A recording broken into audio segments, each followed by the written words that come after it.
Hi there, my name's Romy, and this story isn't just about betrayal. It's about what happens when your own family decides you don't count anymore.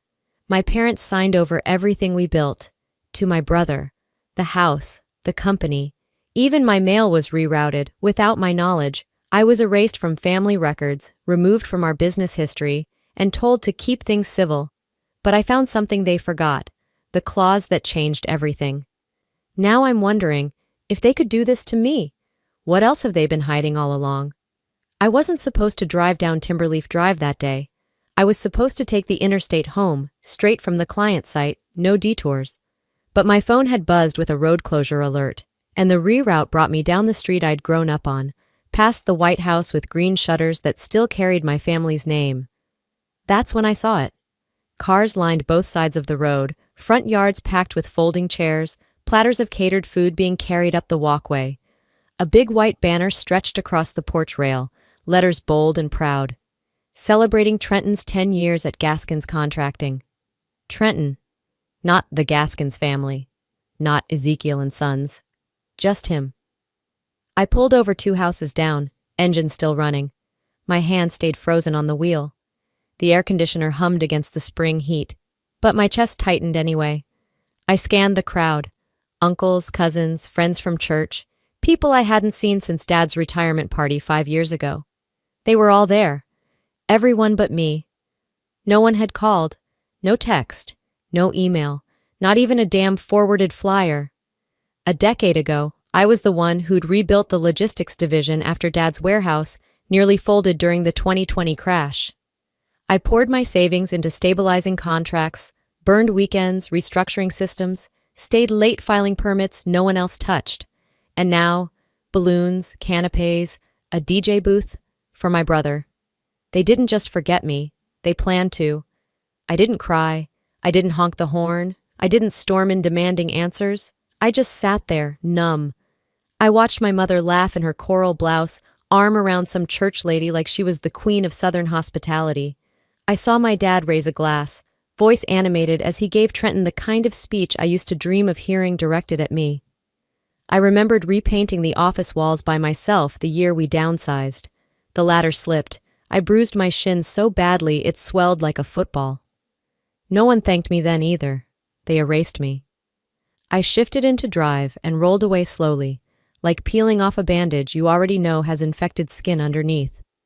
My throat burned, but I said nothing. Back home, the sun had dipped low. I changed into an old hoodie, made tea I didn't drink, and slumped into my kitchen chair. Just then, my work phone buzzed. A forwarded email. Subject line, for internal use only, next week's press release. I clicked it open. Trenton Gaskins to officially lead Gaskins Contracting into the next era. As the sole legacy bearer, Trenton's dedication to the company and family values sets the foundation for our future. Sole legacy bearer. I reread it 5 times. There was no typo, no mention of Dad, no footnote, no me. So this wasn't just a party, it was a coronation. And I hadn't just been excluded. I'd been written out.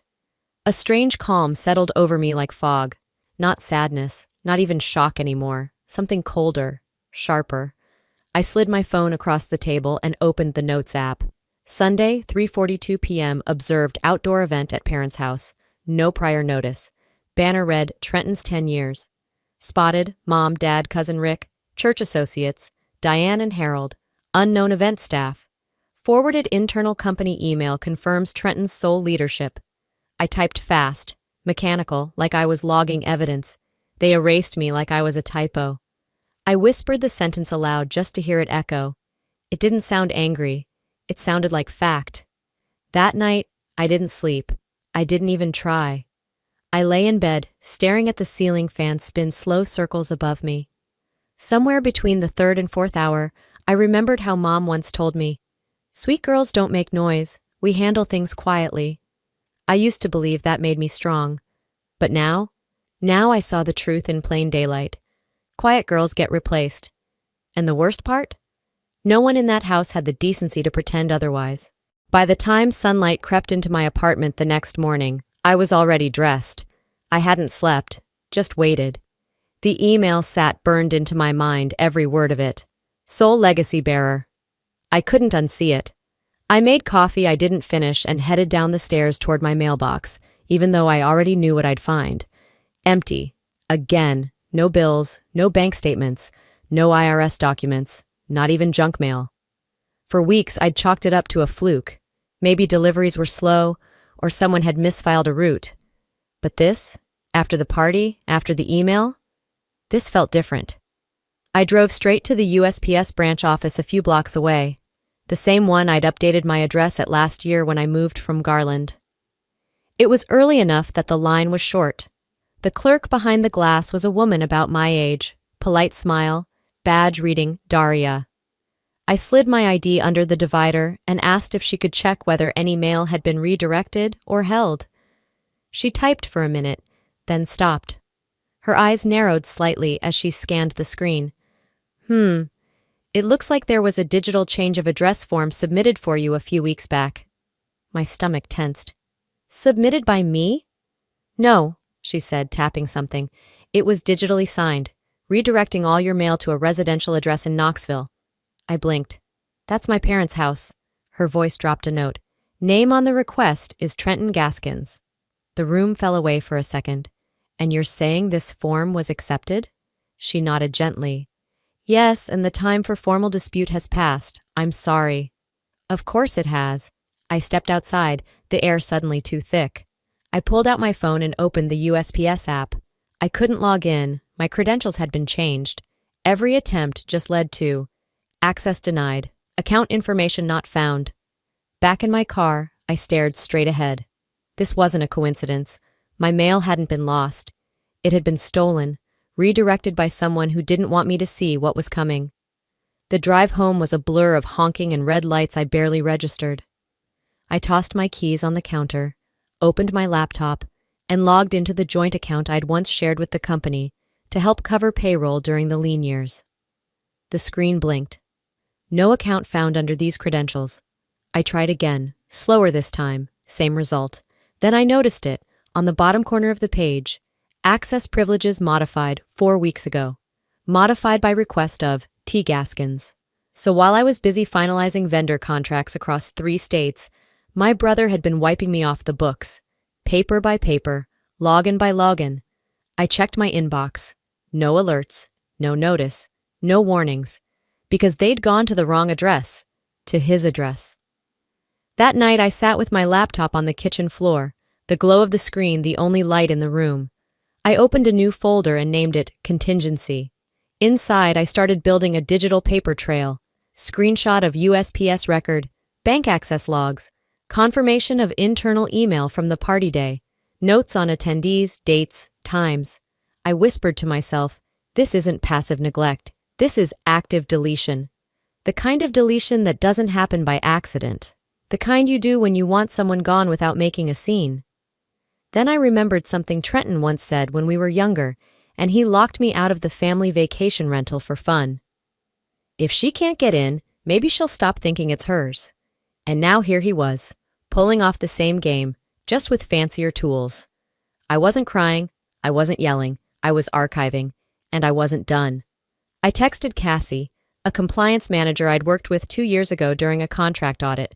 She'd always had a sharp eye and even sharper ethics. Me. Hey, can I ask something off the record?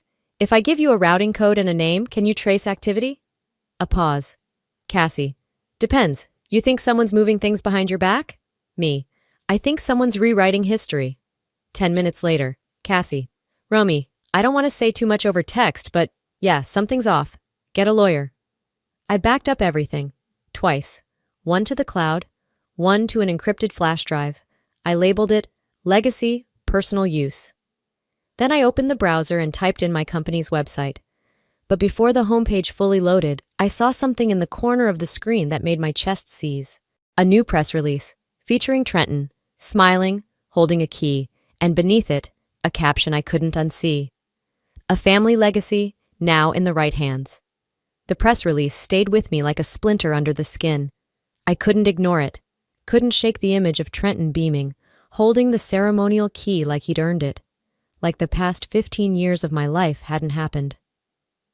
By Tuesday afternoon, I was standing in the lobby of Gaskin's Contractors. I hadn't been here in almost 2 years, not since I stepped back from day-to-day operations to expand our regional partnerships. The walls still smelled like lemon wax and fresh paint. I should know. I painted them. I spent an entire 4th of July weekend on a ladder with a roller in one hand and a bag of fast food in the other because Dad said the budget was tight and Trenton had plans. I walked toward the reception desk, my steps slow but firm. The front wall used to hold a bronze founder's plaque, etched with all 4 names: Ezekiel, Verna, Trenton, and me. I designed it. The font, the layout. I even chose the brushed finish so it would reflect sunlight just slightly, like it was alive. Now it was gone. A newer, shinier plaque hung in its place. But this one had only 3 names: Ezekiel, Verna, Trenton. My name had vanished without a trace. The receptionist, a young woman I didn't recognize, looked up and smiled politely. "Can I help you?" I almost laughed. "I used to work here." "Oh, cool, she prompted. I didn't bother answering. Instead, I gave her a nod and moved past toward the hallway. The door still required a keycard. Mine had been deactivated months ago, but I knew the timing of shift changes well enough.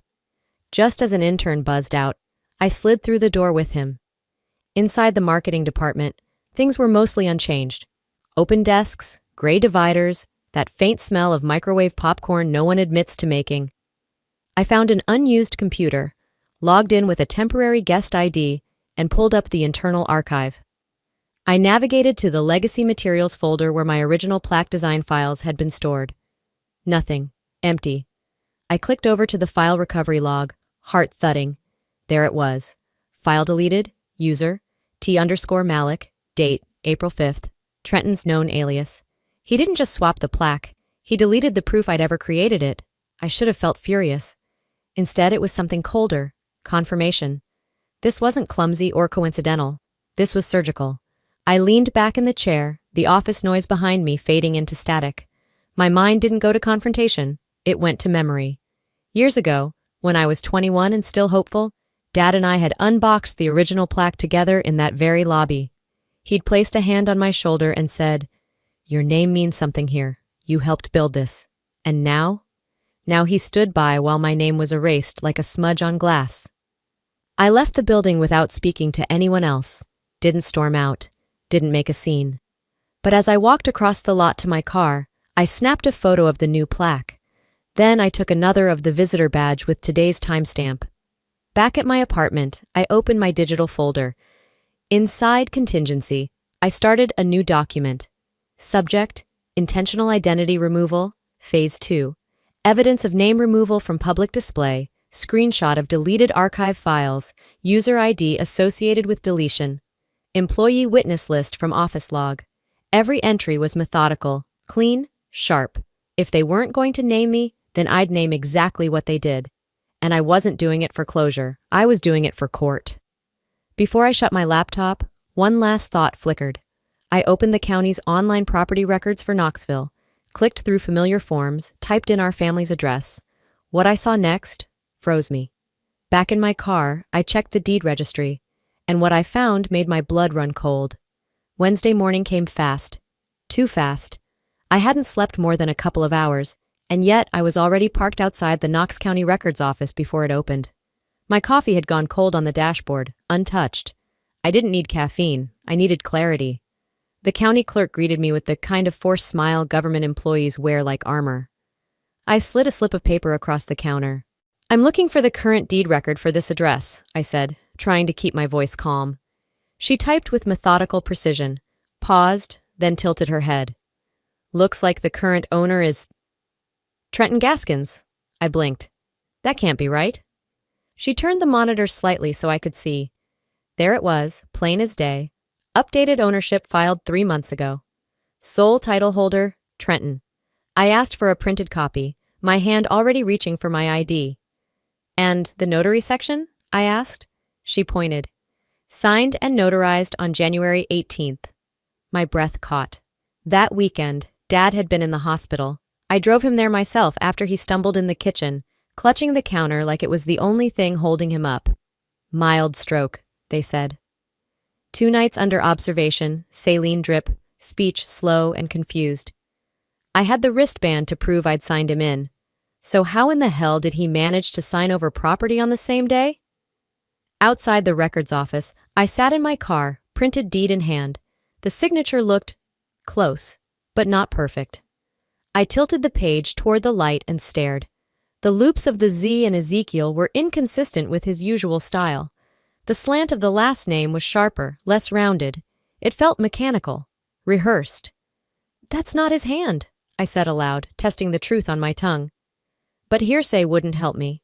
I needed someone who could place him, his condition, exactly where he was that day. I drove straight to Knoxville Medical Center. The elevator ride to the cardiac floor was excruciating. I kept pulling out the deed copy, scanning the date, memorizing every detail like it would mutate if I blinked. Angela Webb, the head nurse on shift that weekend, was in the staff break room when I found her. I remembered her because she'd been the one who brought us extra blankets and apple juice that day.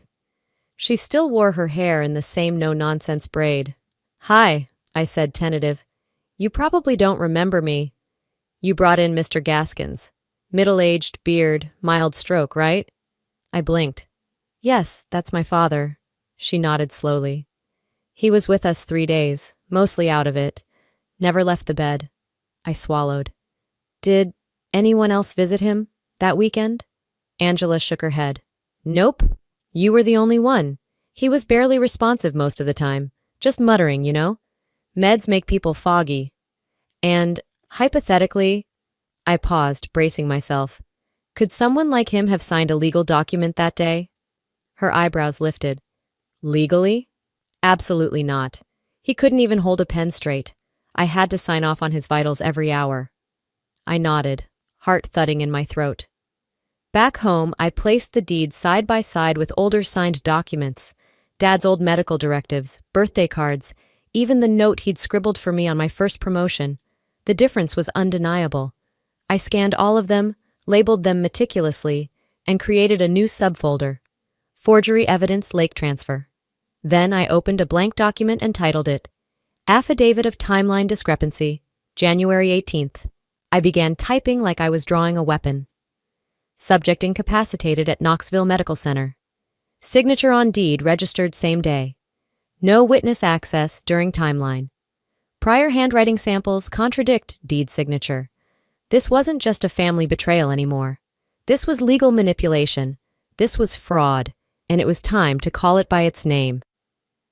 The attic at my grandfather's house always smelled like dry wood, old insulation, and something vaguely floral, maybe from the cedar trunk he kept his military jackets in. I hadn't been up there in over a decade, not since before the arguments started, not since before everything fractured. But that morning, something pulled me up the creaky stairs, past the smell of dust and memory. I didn't know exactly what I was searching for. I only knew that the deeper I dug, the more undeniable their intentions became, and that somewhere, buried under boxes and time, was something they forgot to erase. I moved aside stacks of yellowing newspapers and opened every storage bin with purpose. 30 minutes in, under a rusted toolbox and a high school yearbook, I found a blue velvet folder, sealed with a gold clasp. It looked pristine, like it had been protected deliberately. Inside, a single sheet of paper made my breath catch. Addendum to the Gaskins Family Trust, executed and notarized. I read the clause 3 times to be sure I wasn't hallucinating. No asset within the Gaskins Trust shall be transferred, sold, or reassigned in part or in full without the written consent of Romy Elaine Gaskins until her 35th birthday. My hands trembled, not from fear, but recognition. This clause didn't just exist, it was binding, and it made every shady transaction over the last 2 years legally vulnerable. Tucked behind the document was a small USB drive. I rushed back downstairs, plugged it into my laptop, and held my breath. A grainy audio file began to play. "Romy, if you're hearing this, then the storm hit." It was him, my grandfather, Jack Gaskins. His voice, slow but strong, crackled through the speakers. "I knew it might come to this. That's why I put the clause in, not to divide, but to shield you. You were always the quiet one. You watched, took notes, read people better than they read themselves. And I worried, Because people underestimate quiet girls. They don't see the fire till it's on their doorstep. I covered my mouth. It felt like he was in the room. I couldn't trust your father to stay neutral, and I feared Trenton.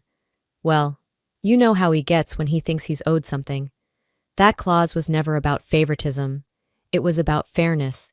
It was about giving you the veto they'd never see coming. He paused. I didn't give you the title, Romy. I gave you the power. Click. The recording ended.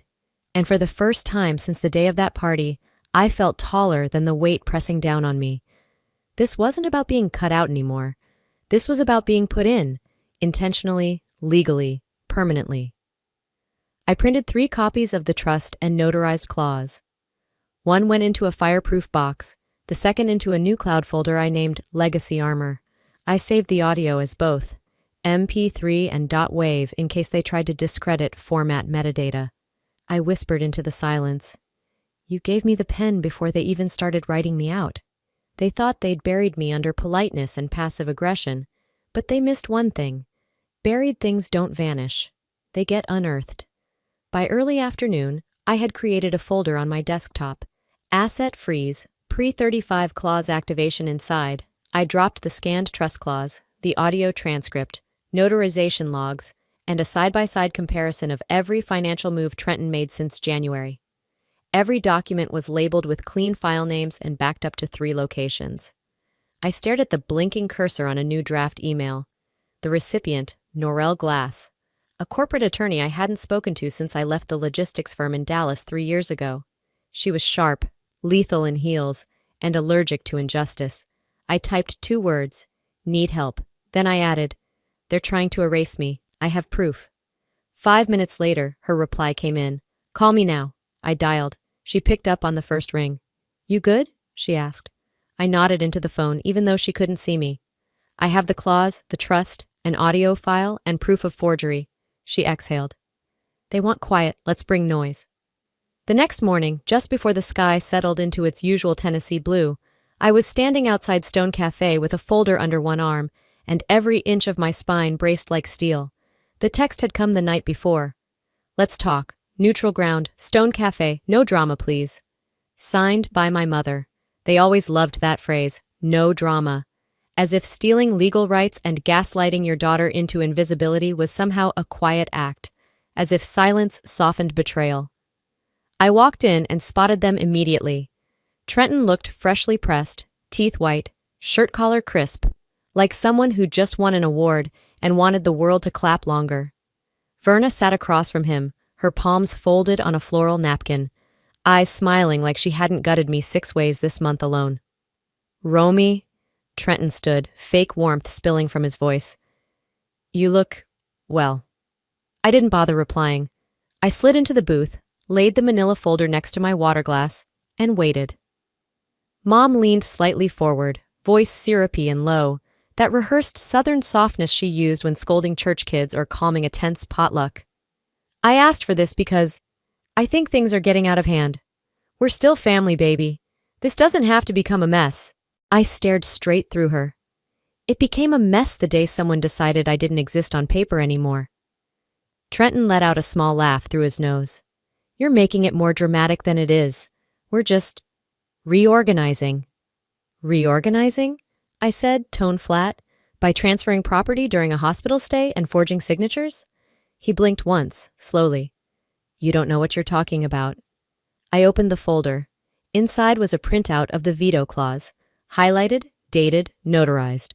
I didn't slide it across the table. I just let it sit in plain sight, like a loaded gun. Verna's lips thinned. Don't bring private documents into a public place? Oh, I'm sorry. Are we suddenly worried about discretion? A silence hung over us. Forks clinked on plates at nearby tables. A toddler dropped a spoon. Normal life swirled around our warped little booth. You've always been sensitive, Mom said, like a punch wrapped in lace. And this isn't about us not loving you. You just weren't in a place to take leadership. You were moving around, doing your own thing. The family needed stability. I leaned in. I was writing checks to keep the business afloat while Trenton was gambling in Atlantic City. Don't talk to me about stability. Trenton's jaw twitched. That was a long time ago. Right, so was my name being on the founder's plaque. Strange how history only fades when it's mine. I stood up slowly, pushing the folder gently back into my purse. I'm not here to ask for permission. I'm here to let you know. I won't be erased. Verna placed her hand on my wrist. Don't do this, Romy. You don't have to ruin us to make a point. I looked at her, really looked at her. I'm not trying to ruin you, I said. I'm just done letting you ruin me. I turned to leave. Trenton's voice, sharp and low, followed me out. You're gonna regret this. I paused in the doorway. You mean like forging an inheritance and thinking no one would notice? That night, I sat in my apartment, silence pressing against the walls. A text came in. Verna again. You don't have to go nuclear. Family should protect family. I stared at the message, deleted my first response, typed again. Family shouldn't steal from family. Then I attached a PDF of the trust clause. No caption, no explanation, just facts. I clicked send. The world didn't explode. But for the first time in weeks, something inside me settled. I didn't know what tomorrow would bring, but I knew they weren't in control of it anymore. The message came through just before the sky slipped into dusk, that brittle moment between daylight and darkness. A text, short and polished like everything Trenton touched. Come by the house. Let's clear the air. No more surprises. Clear the air. That was rich, coming from people who'd built a dynasty on omission, secrets, and sleight of hand. If deceit were a currency, my family would be old money. Still, I went. Not because I wanted to make peace, not because I believed they'd changed, and definitely not because I expected an apology. I went because silence had run its course. I had facts now, not just suspicions. Proof, not just instinct. And they were finally going to listen, because I wasn't leaving until they did. The Gaskins house hadn't changed a bit. From the outside, it was still pristine. The lawn trimmed down to military precision. The hedges sculpted like topiary soldiers guarding some distorted version of honor. The American flag hung at half-mast on the porch, a relic from Dad's health scare months ago. No one had bothered to raise it again, like they were still milking the sympathy, or didn't know how to deal with anything after the crisis didn't kill him. Inside, though, things were different. The air carried that overly crisp smell of industrial lemon cleaner, the kind meant to scream, "We're fine," while barely concealing the stench of panic. It smelled like guilt dressed up for guests. Trenton opened the door with the same politician's grin he wore on campaign flyers and fundraising dinners. "Glad you came," he said, like this was a business meeting, like I hadn't seen through him months ago. "Let's just talk." I didn't answer. Words were cheap here. I followed him down the hall, passing family photos that had long since stopped meaning anything. Us on vacation, us at graduations, us pretending. In the living room, the rest of the players were in place. Mom sat rigidly, her lips pressed so tight they seemed to have retreated into her face entirely. Ezekiel was beside her, one leg jittering, an old tell when he was nervous. Dad was slumped in his recliner, staring at the blank TV. He gave me a slow nod, the kind that acknowledged presence without engagement. Whether he was too tired or just indifferent, I couldn't tell. I wasn't sure it mattered. On the coffee table sat a folder, slim, glossy, neat. It was white with gold embossed letters. Family Division Agreement, Final Draft. I didn't touch it.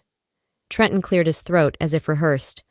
We thought this would help streamline things, make the transition cleaner, keep everything out of court, just define roles and responsibilities, make things official. Handled, I repeated softly. The word sat like acid on my tongue. I set my bag down beside the armchair and unzipped it slowly, letting the sound stretch. Then I pulled out my own folder, fatter, heavier, less sleek. It landed on the coffee table with a solid thunk. The sound made Verna flinch. Let's talk about what's actually been handled. One by one, I laid out the papers.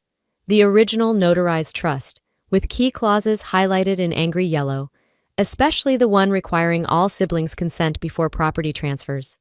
The forged deed transfer, with a forensic comparison of Dad's signature now versus then. The USPS address change form that had rerouted estate notices away from me.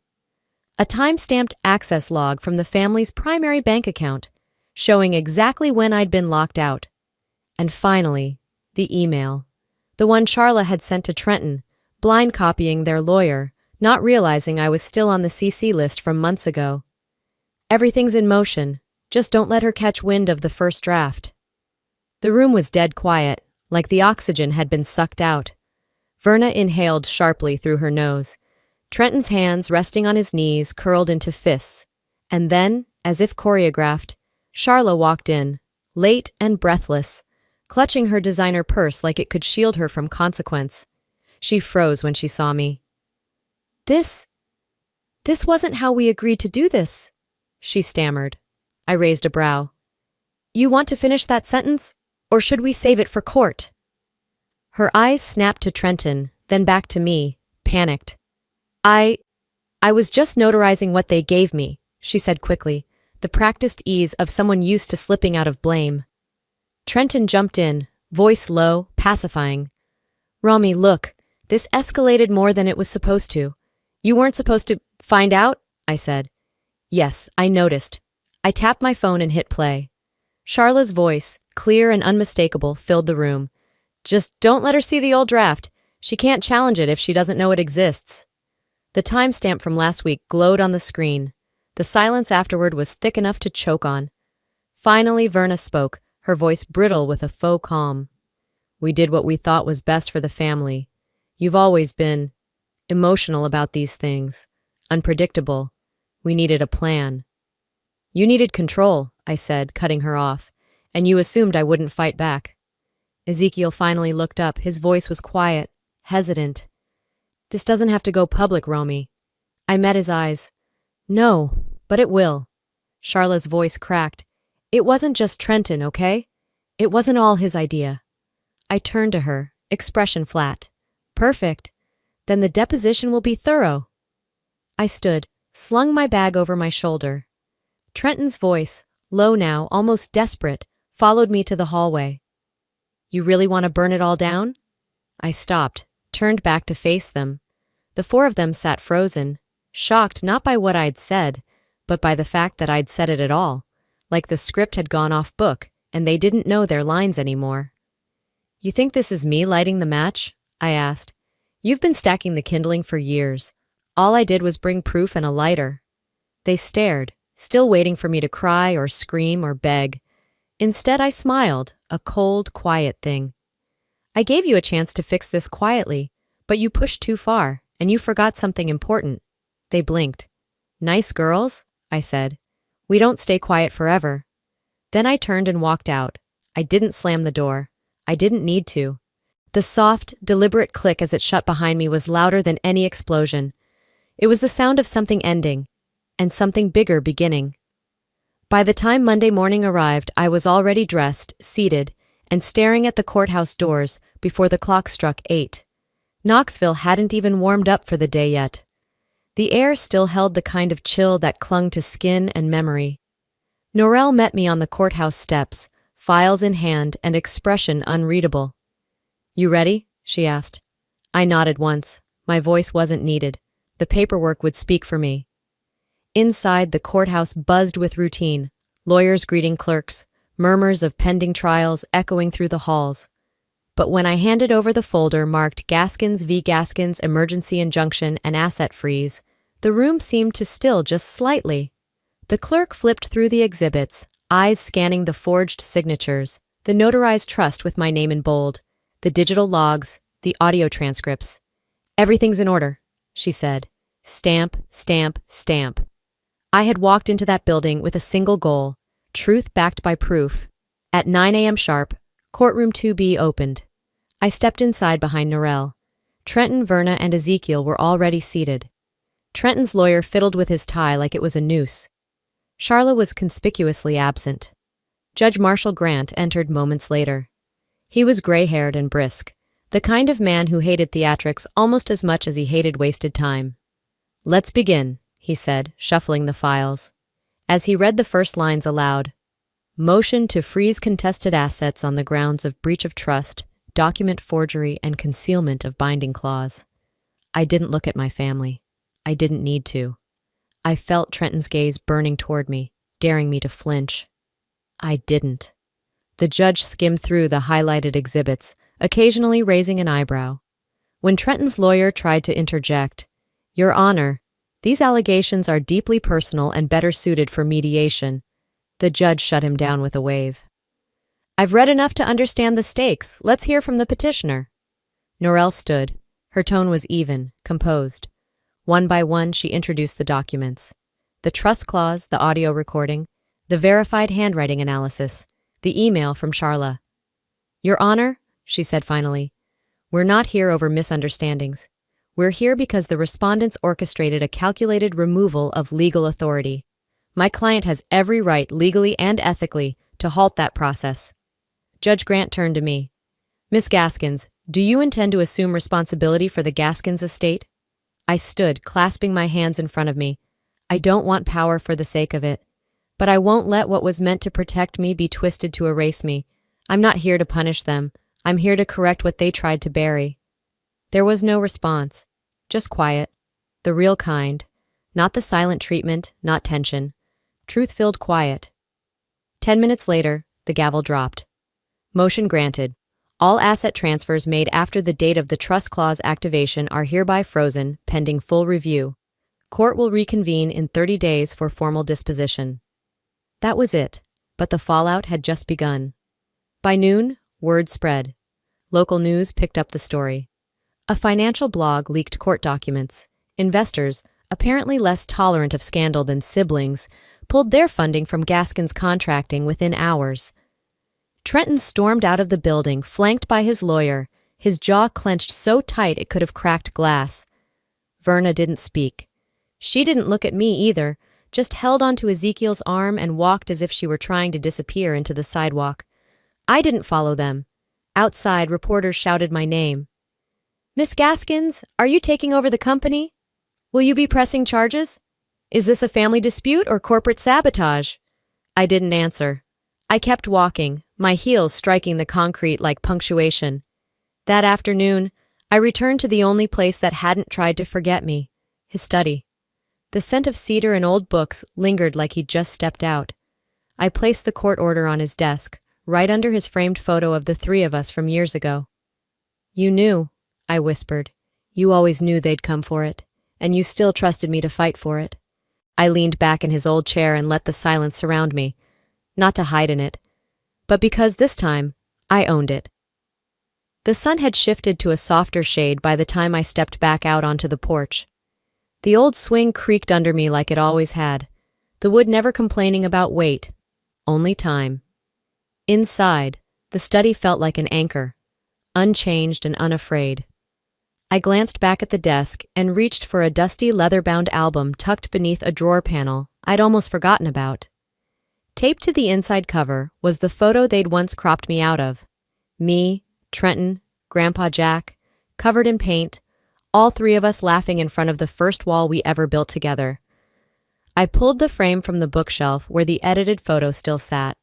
I swapped them, gently smoothing the corners flat as I closed the back of the frame. There, truth restored, not loudly, not with ceremony, but honestly. The news broke just before sunset. "Daughter exposes family fraud assets frozen in Gaskin's estate dispute," read the Knoxville Sentinel's headline. It wasn't flashy, no clickbait, just black ink across white newsprint. Underneath the article were comments, some shocked, some sympathetic, many just silent likes and reposts. But there it was, my name, not attached to shame or erasure, not framed by someone else's narrative, just mine. Around dinner time, my phone buzzed, a message from Verna. "We didn't know how much we needed you, until you walked away." I let the screen dim. No reply, no rage, no rehash. Sometimes silence is the most honest answer you can give. By the end of the week, the dominoes had finished falling. Charla's license was suspended by the state board. The notary registry publicly updated her misconduct record. Her name faded fast from all the downtown business listings where it used to pop up like a reflex. Trenton was removed as acting CEO. Technically, he wasn't charged yet. But the silence that followed him was louder than any court sentence. Investors stopped returning calls. Vendors began redirecting invoices to the transitional committee. And word around town was that even his golf club revoked his membership. Ezekiel announced his retirement in a 2-line email. No farewell brunch, no gold watch. Verna stopped going to Sunday service. People noticed that kind of absence, but no one asked, because some kinds of shame speak for themselves. Back at Grandpa's house, I let myself settle into a slower rhythm. I opened the windows that hadn't been touched in years. Let spring light crawl across the floorboards like it had been waiting. Kids ran past the porch chasing kites, paper diamonds flapping wild against a peach-toned sky. One of them waved. I waved back. Inside, on the top shelf above Grandpa's law books, I spotted something that hadn't been there before. A folded paper crane. I don't know if he made it, or if someone else had slipped it between the pages. But I remembered the words he once whispered after my first loss in high school debate, when I'd come home crying because the judges called me too soft-spoken to command the room. "You're the one with wings," he'd told me, tapping my shoulder. "Just because they don't hear the wind yet doesn't mean you're not already flying." I smiled. Not because it fixed anything, but because it reminded me that not everything needs fixing. Some things just need returning to where they belonged all along. I didn't go back to the company. I didn't run for the board, or petition for title, or replace nameplates. That was never the point. I walked into the kitchen, poured myself a glass of water, and stepped out onto the porch again. Barefoot this time. The floorboards didn't creak anymore. I sat down. Let the breeze move through the porch screen and into my lungs. I didn't need applause. I just needed air that didn't choke me. And finally, I could breathe. Sometimes justice doesn't look like a courtroom verdict. It looks like reclaiming the space you were once erased from, and breathing in it like it always belonged to you. If this story taught me anything, it's this. Silence doesn't make you safe. It just makes you easier to ignore. For too long, I believed that being the nice girl meant swallowing unfairness to keep the peace. But peace built on erasure isn't peace, it's compliance dressed in politeness. So if you've ever felt pushed aside, underestimated, or told to be quiet and let it go, I'm here to tell you, you're not wrong for wanting to be seen. You're not selfish for standing up when no one else will. Sometimes, the legacy you're meant to protect is your own. And now I want to hear from you. Have you ever been left out by your own family, or had to fight for something that was yours all along? What would you have done if you were in my shoes? Let me know in the comments. Your story matters too. If this video touched you or gave you something to think about, drop a 1 in the comments, or tell me what city or state you're watching from. If it didn't speak to you, that's okay too. Tell me why. Tell me where you're tuning in from. Let's talk. And hey, if you want more stories like this, true stories that dig deep into real families, real heartbreak, and real courage, don't forget to hit that subscribe button. You'll be the first to know when the next one drops. Until then, stay strong, stay smart, and never let anyone write you out of your own story.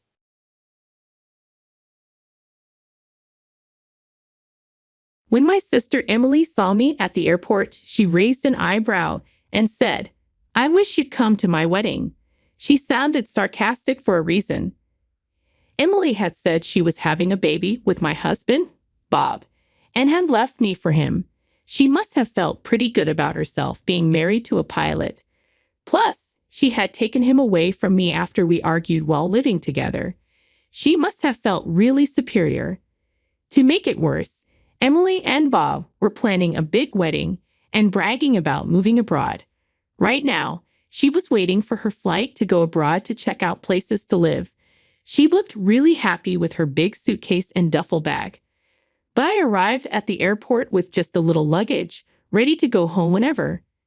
I dressed lightly on purpose and told her about my business over the phone. She probably wanted to see me upset, but I wasn't just going to stand there and take it. I knew Bob much better than she did.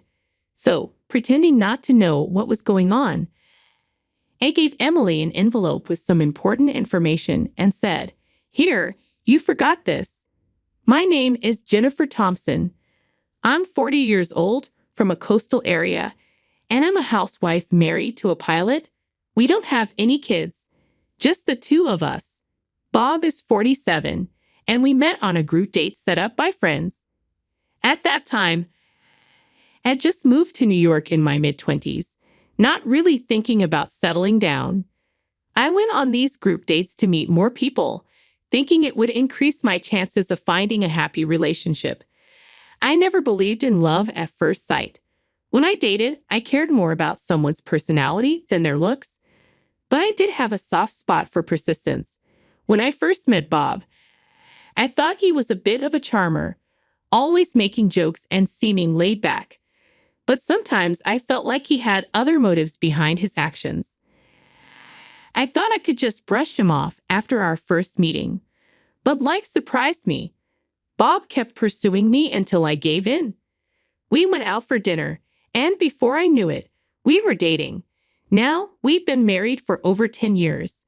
My old friends often joke, saying they never thought I'd settle down with someone like Bob, and maybe they're right.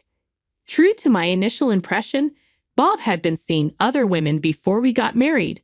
Whenever I confronted him, he'd say I was the only one he loved, deflecting my accusations. I wasn't too keen on dating, so I just asked him to stop cheating and let it go. Despite the infidelity, our relationship was mostly good. Bob always made sure to celebrate our anniversaries and birthdays, and he even helped with chores without being asked. I enjoy cooking, so it wasn't a big deal, and he often did the dishes. If it weren't for the cheating, I'd say I landed a great guy. So when he proposed, I felt like the good outweighed the bad, and I said yes. Of course, I made it clear that cheating had to stop after we tied the knot. Thanks to Bob's pilot salary, our wedding was pretty grand.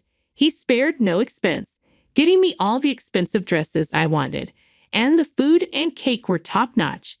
It was a luxurious affair, and my family was thrilled. I remember being so happy, but my sister Emily kept saying, "Jen, I'm so jealous," as she looked at me in my glamorous dress, her own dreams of a big wedding growing. Not long after our joyous wedding, Bob started cheating again. Our downtown apartment was home to many rumors, and I often heard gossip from nosy neighbors about seeing Bob with other women. Whenever I heard these rumors, I'd line up air fresheners at the front door, hoping Bob would confess. Even when he did admit it, he never stopped. I don't really expect him to change at this point, and oddly, I've never felt the urge to divorce him. I don't know if that's good or bad, but for now, I just keep saying, "Please don't cheat anymore." It's almost become a catchphrase. One summer, as I waved goodbye to Bob and did the laundry, the doorbell rang unexpectedly. It was too early for a delivery, so I was curious about who it could be. When I checked the intercom, there stood a large suitcase, and my younger sister Emily was on the screen. "I'll be right there," I quickly said, hurrying to finish up the laundry. Even though Emily's my sister, I didn't want her to see the mess of my daily life. Emily and I have a big age difference. I'm 40, and she's 27, which is 13 years apart. Our relationship feels more like aunt and niece than siblings. After finishing the laundry, I opened the door to welcome Emily inside. "What brings you here, especially with such a large suitcase?" I asked. She explained that she had to leave her place after quitting her job because she couldn't pay rent. Last October, she was transferred to a different department at work, where her female supervisor treated her terribly. The supervisor was always cold to Emily, scolding her for being slow, even though she worked hard. Recently, they had stopped giving her tasks altogether. Emily tried to request a transfer, but the HR department wouldn't allow it, so she ended up resigning. I remembered how excited she was when she first got the job offer in New York. Now, after more than 4 years, she left due to office politics. Although I felt a bit sympathetic, it seemed unusual for someone like Emily, who's usually favored by older colleagues, to experience this. Well, there are all kinds of people out there, I reasoned. I was so done with that company. I quit on my own terms. She left her job at the end of May, and since she had no savings, she couldn't afford her rent and was evicted. I couldn't help but wonder how she managed to have no savings at all. Maybe she spent too much on expensive cosmetics or designer brands. Ever since we were kids, she's had this impulsive streak, always acting without thinking things through. I'm honestly surprised that she hasn't grown out of it. You really should start taking responsibility for your actions. I thought to myself, so what are you gonna do now? I asked her if she had nowhere to live. She might need to return to our family home or look for a job that offers dormitory accommodation. There must be many things that needed to be done. She seemed unprepared and hadn't even started looking for a new job. As her older sister, I felt responsible for giving her advice. As I pondered the situation, Emily asked, "Can I stay here for a while?" The thought of living with my younger sister at this age never crossed my mind, and I was quite taken aback. Certainly, staying in this house would allow her to remain in the city without having to return to our family home. If she went back home, she'd face our parents' questions, and more than anything, if she wanted to continue her life in New York, staying away from our hometown would be the most logical choice. However, it wasn't solely my decision to make. I had to wait for Bob to return. Honestly, I wish she would try to sort things out on her own for once, I expressed. When Bob returned and heard Emily's story, he agreed without hesitation. Although I wasn't keen on the idea, I swallowed my words, feeling I had to accept it since Bob agreed. I decided to let Emily use the guest room meant for unexpected visitors and led her there. And so, life for the three of us, myself, Bob, and Emily, began. Even though Emily was staying with us, she willingly helped with meals and house chores. However, oddly enough, she made no apparent efforts to find a new job. It's problematic if she thinks she can live with us indefinitely with no savings of her own. It would mean that Bob and would have to support her financially. I worried. Whenever I asked Emily if she found a job yet, she gave vague answers. When Bob was away for work, my once free time started feeling increasingly intruded by Emily's presence. Having someone else around during my me time felt more invasive than I'd imagined. There was always the sense of another person, the need for small talk. It just wasn't relaxing. In terms of chores, I could tolerate making more food since I loved cooking. But for everything else, the added work for an extra person felt burdensome. Sometimes, when checking the guest room, I found her lazily watching videos online or munching on snacks. Her lazy attitude became more evident.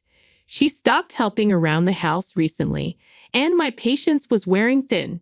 It would be a month since Emily started living with us, and her lack of effort in job hunting pushed me to the edge. I knocked on her door and confronted her with a stern tone. "When are you gonna start working?" Without turning away from the movie she was watching, Emily replied, "I know." "Okay," while stuffing another snack into her mouth. At that moment, something inside me snapped. "Why don't you at least show some effort?" I burst out, surprised by my outburst.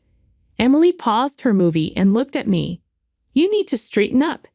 This isn't your house," I asserted, unable to hold back. I poured out all my frustrations that had built up over the month. After venting, I felt a bit guilty for not being more composed, but that feeling quickly vanished with Emily's next words. "Told you, I know. You're the older sister, so you should be taking care of me," she retorted. Wondering why I had to care for my grown-up sister, I tried to continue our argument, but I decided to take a deep breath instead. I had always known Emily to be selfish, but it seemed she'd gotten worse with age. Thinking there was no point talking to her, I softly told her, "If you're just gonna laze around, you should leave," and then left the room. After that, Emily's lazy tendencies escalated. She started treating the guest room as her own, eating snacks I bought without permission, leaving trash everywhere, and not cleaning up her clothes or other belongings. Every time I saw her lazy behavior, I'd tell her, enough's enough. But she'd just respond with, "Oh, come on," leading to countless arguments. I was getting fed up with this stressful living situation. Then, while at the supermarket, I ran into our neighbor, Mrs. Roberts, who told me something unbelievable. "Hey, I saw your husband Bob and your sister Emily downtown last Sunday," she said. I found it odd to hear that Emily went out, but as I waited for Mrs. Roberts to continue, she leaned in closer and whispered, "They seemed really close." As I was wondering why someone would pay such close attention, Mrs. Roberts spoke a shocking statement. "I think they might be involved in a romantic relationship." Initially, I thought to take the gossip-loving Mrs. Roberts' words with a grain of salt, but the certainty in her voice was unsettling. For the moment, I brushed it off with a smile, saying, "Thank you for letting me know," and parted ways with her. Regardless of Bob being a philanderer, he should know better than to get involved with his wife's sister. Although I wanted to take it with a grain of salt, the certainty in her voice bothered me. I just thanked her for the info and parted ways, thinking Bob would surely know better than to cross such a line. Some days later, while getting the mail, another neighbor, Mrs. Smith, mentioned, "Bob and Emily went for a drive yesterday. It seems they get along really well." Mrs. Smith, unlike Mrs. Roberts, didn't seem interested in probing into a romantic relationship between them, but rather wanted to discuss the warmth of family ties. She wore a gentle smile on her face. However, yesterday I was out meeting a friend, and Bob was typically at work, so Emily should have been home alone. But Mrs. Smith must have recognized Bob's car and probably did witness them together. I thanked Mrs. Smith briefly and quickly returned to my room. I called the two of them to the living room, took a deep breath, and calmly asked, "Did you two go out together yesterday?" Bob, without showing any sign of embarrassment, simply responded, "Yeah, we did. I took Emily to the job center. You wanted Jennifer to start working soon, didn't you?" Following Bob's comment, Emily added in a matching tone, "Yeah, he just gave me a ride." I decided not to press the issue further and brought up what Mrs. Roberts had mentioned. "By the way, a neighbor mentioned you two seem quite close. Is that so?" Hearing that, Bob crossed his arms and replied, "What's that about? She's my wife's sister, of course. I'd be kind to her." He then showed a somewhat annoyed attitude and asked, "Is that all?" before retreating to his own room. Casting a quick glance towards Emily, she awkwardly turned her face away and headed back to her guest room. I felt something was off, but I couldn't gather any further information from them. Days went by, and I had to endure Emily's lazy attitude, who showed no interest in finding a job and seemed too comfortable in our home. Getting tired of arguing with her and urging her to work, I kept our conversations minimal and tried not to interact much. I wonder if everything seemed calm on the surface. After about 2 years, while I was preparing to go shopping in my room, Emily suddenly called me to the living room. She looked somewhat proud, and I thought she was about to announce her new job. Instead, she had me sit on the sofa and dropped the bombshell. "I'm pregnant." Confused, I asked, "Pregnant? What do you mean?" She replied, "I mean I'm carrying Bob's child." The shock was equivalent to a slap on the face. I recalled what Mrs. Roberts had said 2 years ago. I couldn't believe my sister and my husband had an affair. Seeing my disturbed face, a smug Emily added, "Bob said he'll marry me," then looked down on me triumphantly and declared, "Bob is mine." That evening, when Bob returned, I demanded an explanation. He showed sincere apology and expressed his desire to raise the child. A part of me wished for a denial, but Bob's response confirmed the bitter truth, and I struggled to accept it. That night, I couldn't stop pondering our next steps, feeling that tomorrow's me might have an answer. I decided to sleep early. The next day, waking up early, I started browsing on my computer. I researched the possible settlement I could claim in case of divorce due to their betrayal and about the apartment we had purchased together. The mere idea of him being with another woman was intolerable, let alone getting my sister pregnant. Divorce seemed the only option, and I was determined. From my research, it appeared that our district accepted digital divorce transactions. So I downloaded the form on my phone and went to a local store to print it out. As I was leaving, I felt Emily's eyes on me, but I didn't look back. After getting my errand done, I locked myself in my room. I started filling out divorce papers. Considering he expressed the desire to raise the child, it was clear he wanted a divorce. A court case seemed unnecessary. A simple mutual agreement would do. I listed down my terms and, holding the completed divorce papers, knocked on Bob's door. Upon recognizing me, he opened the door immediately. He agreed to the divorce, paying a one-time settlement of $30,000 and to sell the apartment we had bought together. While I wondered how he and Emily planned to support themselves, I found it absurd to sympathize with the two betrayers. I stuck to my terms and made sure they paid in full. Once the apartment sale was over, we started our separate lives. However, it wasn't long before I received a snarky call from Emily. "We're gonna have a wedding even more extravagant than what you had. Just the two of us," she said excitedly. I couldn't care less, but I still responded, "Well, good for you. We're even planning to move abroad," Emily said over the phone, her voice brimming with excitement. She must feel pretty good about taking him away from me. They were about to go on a trip abroad, partly to scout for potential places to relocate. I couldn't help but wonder what Emily knows about Bob, her fiancé, especially since he was actually laid off 2 months before Emily announced her pregnancy. Bob and I had some savings at the time, so I didn't feel the need to tell Emily, and it seems that Bob probably hadn't told her either. The reason for his termination: an affair. He was caught red-handed with a married flight attendant, and he had to pay a hefty settlement to her husband. On top of that, he's also paying me settlement, so I'm pretty sure his savings are nearly depleted. Life is unpredictable, and my decision to let things slide may just come back to haunt Emily and Bob. Emily, in her ignorance, keeps gloating on the phone.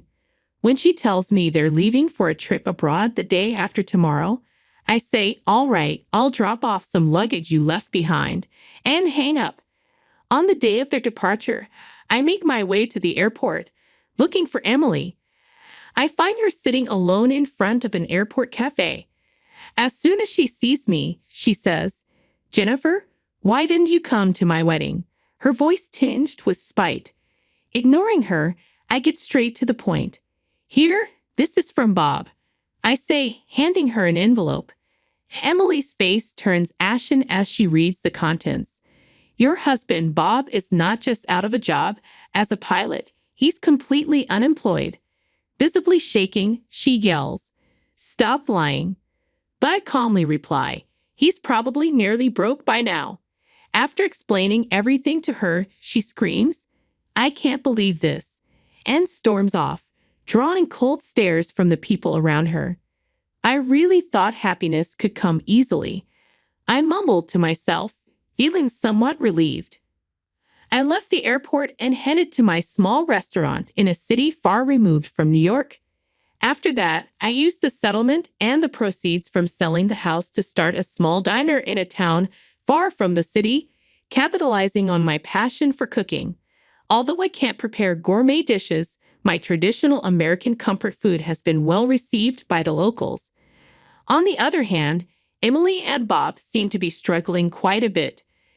Emily returned to our parents' home for childbirth, seeking help. However, she didn't raise the child and left the child at her parents' home, and now her whereabouts are unknown. It sounds like she can't bear living with our parents nagging, since they heard her situation in detail from me. Bob, denied access by my parents and unable to find work, still insists on paying child support. Whether she's lost touch with reality or genuinely cares about the child, Her future seems fraught with challenges. It's uncertain if they're still together, but Bob hasn't yet met the child my parents are raising. Ironically, Bob had divorced me because he wanted kids. I've decided to steer clear of irresponsible people like them. I'm happy with my current life, and I plan to keep working hard to make my small restaurant a beloved part of the community.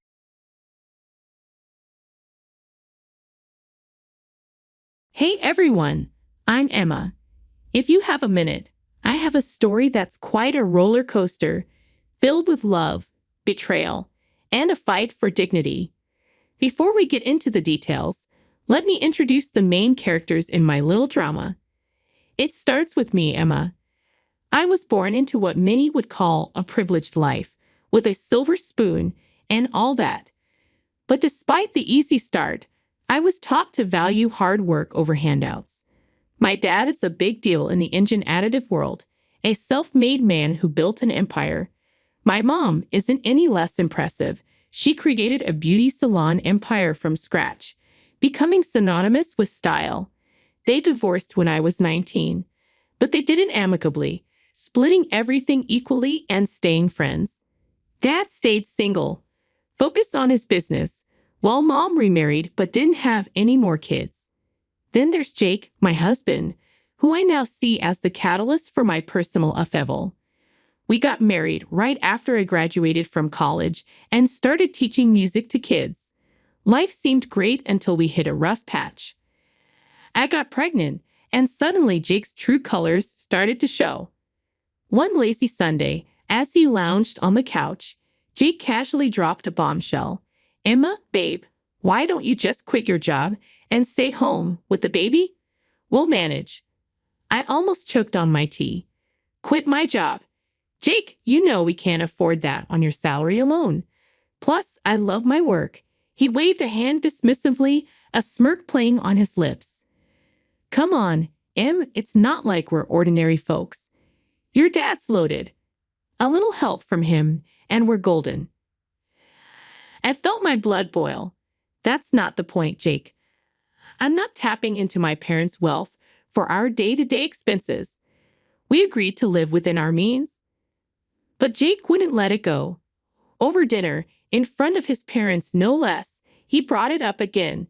Emma's considering taking some time off work, with the baby coming and all. His mom, Carol, a woman with a sharp tongue and a knack for finding advantages, jumped in. "Oh, that's wonderful. With Emma's family, you two don't have to worry about a thing." I clenched my fork a little tighter, trying to keep my cool. "Actually, we haven't decided anything, and we intend to manage on our own. Thank you."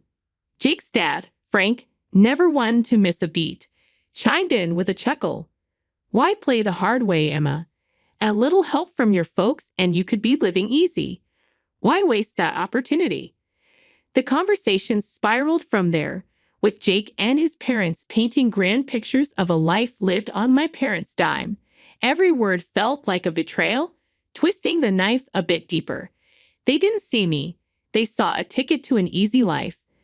That night, lying in bed next to Jake, I couldn't shake the feeling of isolation. "Jake, do you really think we should be relying on my parents like that?" I whispered, hoping for some sign I'd misread the situation. He rolled over, facing me with those eyes that once melted my heart. "Emma, it's not about need. It's about what's smart. Your parents can afford it, and we deserve a break. Why not take it?" Deserve. That word echoed in my head long after Jake had drifted off to sleep. It was clear we were on different paths, with different values. I lay awake staring at the ceiling, wondering how I'd missed the signs and where we went from here. After that first clash with Jake about money and pride, I thought maybe, just maybe, we'd find our way back to the same page. Oh, was I wrong? Enter the in-laws. Stage left, with their own special brand of chaos. Jake's parents weren't exactly the poster children for self-reliance. They had a knack for sniffing out a free meal from miles away, and my family's wealth was like a beacon to them. One evening, we're all sitting around our cramped living room, And Frank's going on about this new business opportunity that just needed a small investment to get off the ground.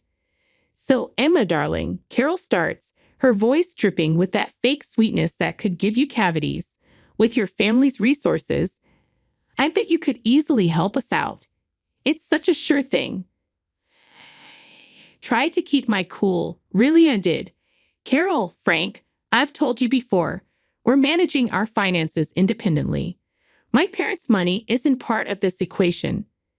But Frank, oh, he's got the persistence of a door-to-door salesman. Come on, Emma, it's not like you feel it. What's a few thousand to your dad? He probably spends that on golf in a weekend. The audacity floored me. Here they were, sitting in our home, eating our food, and they had the guts to treat my family's hard-earned money like it was theirs for the taking. Jake tried to play mediator. Maybe they have a point. It's just a loan, right? We could help out family. Family? I nearly choked on the word. Jake, when did we decide it's our job to bankroll your parents' dreams? The room went ice cold. Carol, not one to let a moment of drama go by unexploited, piped up. Well, I never. Here we thought family helped each other out. But if you're going to be stingy. Now I was seeing red. Working for what you have isn't being stinky, Carol. It's called being responsible. Maybe you should try it sometime. Frank tried to smooth things over. Look, Emma, no need to get upset. We're just talking here. Talking, right? I couldn't hide my sarcasm. Seems like all we ever do is talk about how my family can solve your problems. That night, after they finally left with Jake apologizing for his parents' misunderstanding, I lay awake staring at the ceiling. It wasn't just a misunderstanding. It was a full-on invasion of our lives by two people who saw me not as a daughter-in-law, but as a walking, talking ATM. After our little Lily came into this world, life took a turn I didn't quite expect. You'd think the arrival of a grandchild would bring out the best in people, right? Well, not so much with Jake's folks. They showed up at the hospital with what had to be the cheapest onesie from the discount bin. It still had the clearance sticker on it. But when my folks came through with a beautiful hand-knit blanket and some top-notch baby gear, you'd have thought World War AA was about to break out in that hospital room. Wow, really laying it on thick, aren't they? Carol quipped, eyeing the gifts with a mix of disdain and envy. Must be nice to just throw money around. Bet they could have just gotten you a house instead of all this fluff. Jake chimed in with a chuckle. Yeah, Mom's got a point. Your folks sure don't hold back. A house might have been more practical, huh? My heart sank. Here I was, holding our newborn, and all they could talk about was how my parents should have spent their money. It stunned hearing Jake echo his mom's words. Was our daughter just a dollar sign to them? To keep the peace, biting back my growing anger. Well, it's not about the price tag, right? It's the thought that counts. But Frank wasn't about to let it go. Oh, sure. But when you think about it, a nice little investment in property, that's a gift that keeps on giving. The ride home from the hospital was tense.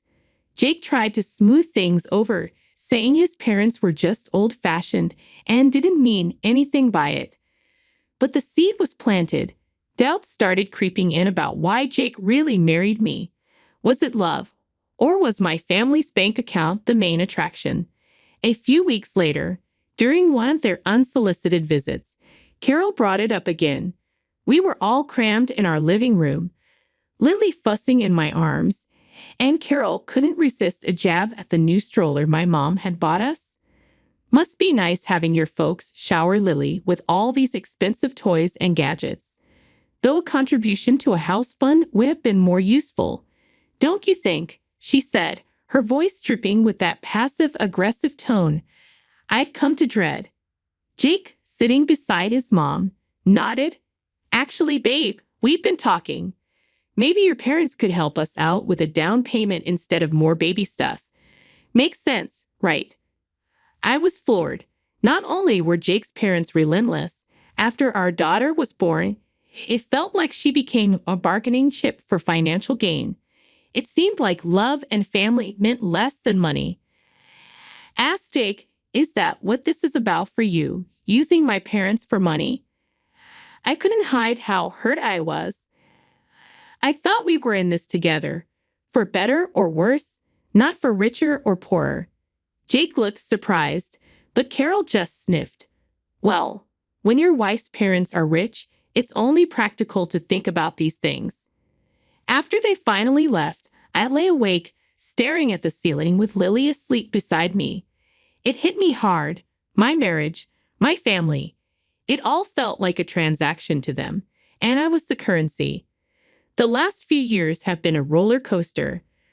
Lily has grown into a lively 3-year-old, but life has thrown us some unexpected challenges. First, there was Mom. Her accident was sudden and shocking. I was drowning in grief, barely holding it together for Lily. But Jake's first question wasn't about how I was coping. He asked, "So, how much are you getting from your mom's will?" It felt like a slap in the face. According to Mom's will, I inherited the beauty salon chain. I knew nothing about running a business, but Jake was quick to offer his help. "Babe, let me handle this. You know I've got a knack for business," he said, all confidence and smiles. I was too lost in my grief to argue, so I let him take charge, though I made sure the ownership papers stayed in my name. Barely a year later, Dad passed away from a heart attack. Losing both my parents in such a short time broke something in me. I needed Jake more than ever, but all he could talk about was what we'd inherited from Dad. The day after Dad's death, Jake's parents came over. I expected some decency, some respect for my loss, but no, they dived straight into speculations about Dad's wealth. "So, Emma, must be a hefty sum coming your way." "Huh," Frank said, barely able to contain his glee. I saw red. "Can you not, for once, just stop talking about money?" I shouted, the words exploding out of me like shrapnel. Carol put on her best offended face. "Well, I never. We're just concerned about the family's future. No need to be rude." Jake tried to play peacemaker as always. They're just curious. It's a big deal, you know. A big deal." I echoed, my voice rising. "My parents are gone, Jake, and all you and your parents can think about is cashing in. Is that all I am to you? A bank?" The room fell silent, the tension thick enough to cut with a knife. Jake looked at me, then at his parents, and mumbled some half-hearted apology. But the damage was done. I couldn't stand the sight of them, their greed, their complete lack of empathy. "Get out," I said, my voice steady, but I cut him off, my voice cold and unwavering. "Leave, now," Carol muttered under her breath, and Frank scowled as they left. Jake lingered, trying to justify his parents' behavior, but I was done listening.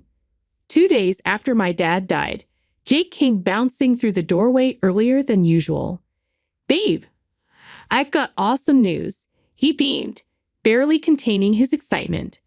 "I've struck a deal to sell the hairdresser chain. Can you believe it?" My jaw nearly hit the floor. "What? You did what?" Without even asking me. I was fuming, feeling a mix of betrayal and disbelief. Before we could really dive into it, his folks showed up, ready to party like we'd hit the jackpot. They brought in a feast from some fancy restaurant and a bunch of bottles that screamed high roller. Carol was all smiles, waving those bottles in my face. "Guess what, honey? We've sold the old condo and put down a deposit on a beach house. We're all moving to the coast." I stared at her, feeling like I was trapped in some bad dream. "Hold on, you what?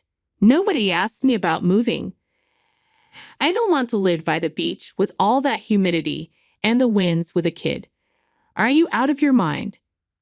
Carol just waved off my concerns like I was talking about the weather. "Oh, don't you worry about that. We've also booked a cruise. You should come with us. It'll be fabulous." "Where's this money coming from?" I asked, my patience wearing thin. Well, darling, with your father's passing and the sale of the salons, money's no object now. We're set for life. Think about it. Yachts, private jets, we're living the dream. Carol's eyes were practically sparkling with dollar signs. I turned to Jake, utterly dumbfounded. Why are we even talking about selling my mom's business again? And what's this nonsense about being set for life? Babe, it makes sense. Managing both businesses will be too much. We've got to focus on what's more profitable. It's for our future, for our daughter's future. I couldn't believe what I was hearing. The greed, the audacity. It was all too much. Show me the financials for the salon, I demanded. I want to see everything before we make any rash decisions. Jake squirmed, avoiding eye contact. Look, it's all about our future, about making sure we're comfortable. His parents joined the chorus, pressing me to just let go and enjoy the windfall. But looking at them all, I could see where vultures circling. Why the rush to sell the hairdresser shops again? I pressed, needing answers. Jake shrugged. The picture of Fox reason. Look, babe, after your dad's gone, juggling both businesses just doesn't make sense. We've got to focus on what brings in more dough. The car oil business is a gold mine compared to the salons. His folks perked up at this, chiming in with their 2 cents. Darling, think about it. Selling those little shops could give you a life of luxury. Why waste your time on them? His mom said, her voice dripping with greed. The sight of them practically salivating over my inheritance made my skin crawl. I want you to leave now, I said, my voice firm, my resolve stronger. This is a time to mourn my father, not feast on what he left behind. Jake tried to interrupt, but I cut him off. Another thing, Jake, this is my inheritance we're talking about. Mine.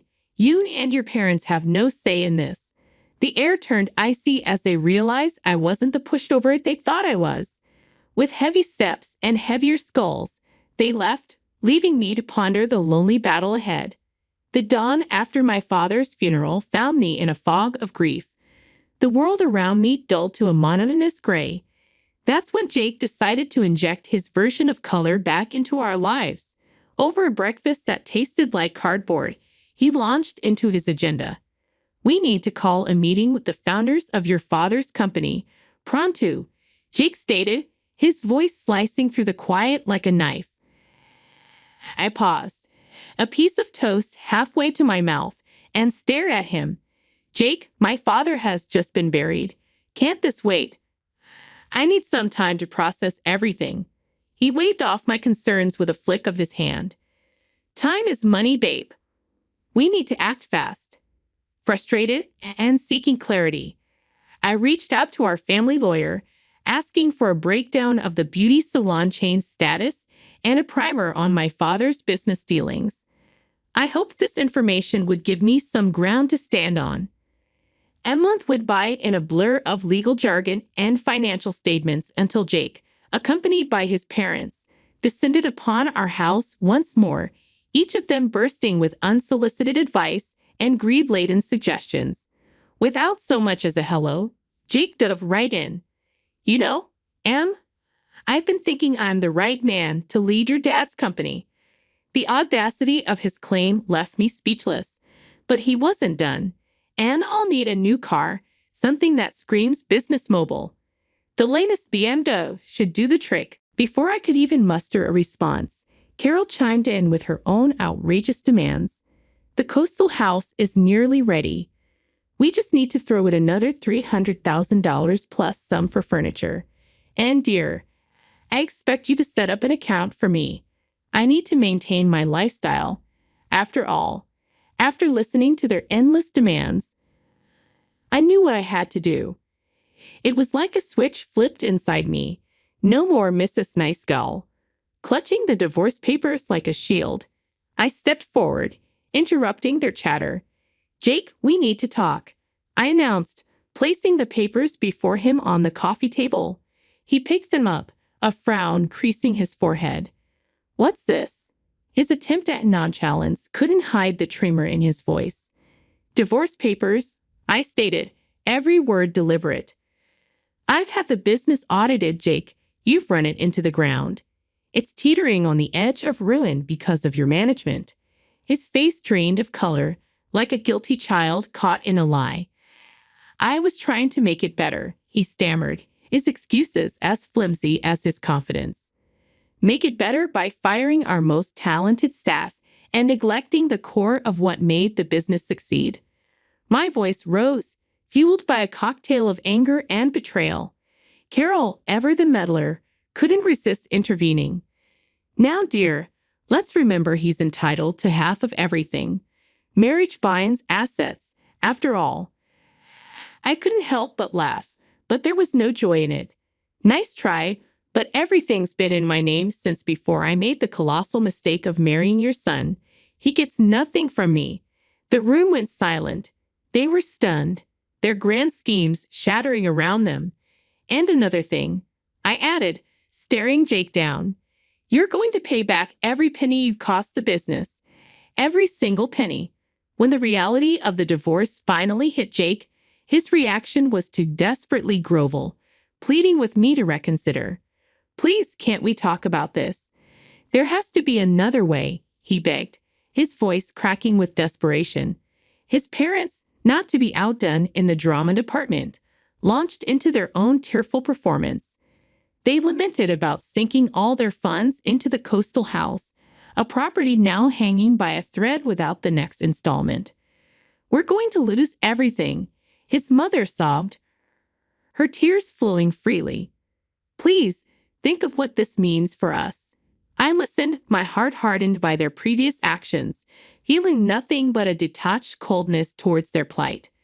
Sorry, but that's your mess, I stated, my tone unwavering with a newfound resolve. I guided them to the door, closing it and that chapter of my life behind them. In the days that followed, I didn't allow myself to dwell on the past. Instead, I focused on the future. Selling the apartment that Jake and I once shared provided just enough for a quaint, welcoming house that promised a new beginning for my daughter and me. Stepping into our new home, I felt a weight lift off my shoulders, a sense of peace enveloping us in a way that had been missing for too long. The wheels of justice turned slowly but surely. When they finally caught up with Jake, he was ordered to compensate for the turmoil he'd inflicted on the hairdresser chain. The courts determined that his recklessness had a price, and he was forced to liquidate his share of our old apartment to meet his financial obligations. Watching him be held accountable for once felt like bittersweet vindication for the hardship he put us through. One day, out of nowhere, my phone rang. On the other end was my former mother-in-law, her voice laced with desperation. We're in a bind. We need help to buy a place. Any amount would help, she pleaded, her audacity leaving me incredulous. I took a deep breath, collecting my thoughts before responding. You make your bed, I replied, my tone steady and resolute. It's time you lied in it. Ending the call, a mix of emotions washed over me, anger at their continued sense of entitlement, but also a profound sense of freedom from their clutches. After everything that went down with the divorce and wrestling back control over my mom's hairdresser chain, life finally started to brighten up again. It was a tough climb, but gradually the salons began to find their old spark. Bringing back those top stylists we'd lost felt like a victory parade. Watching them walk back through those doors, ready to bring their magic back to our chairs, was like watching the place come alive again. Turns out I was more cut out for the business world than I'd ever imagined.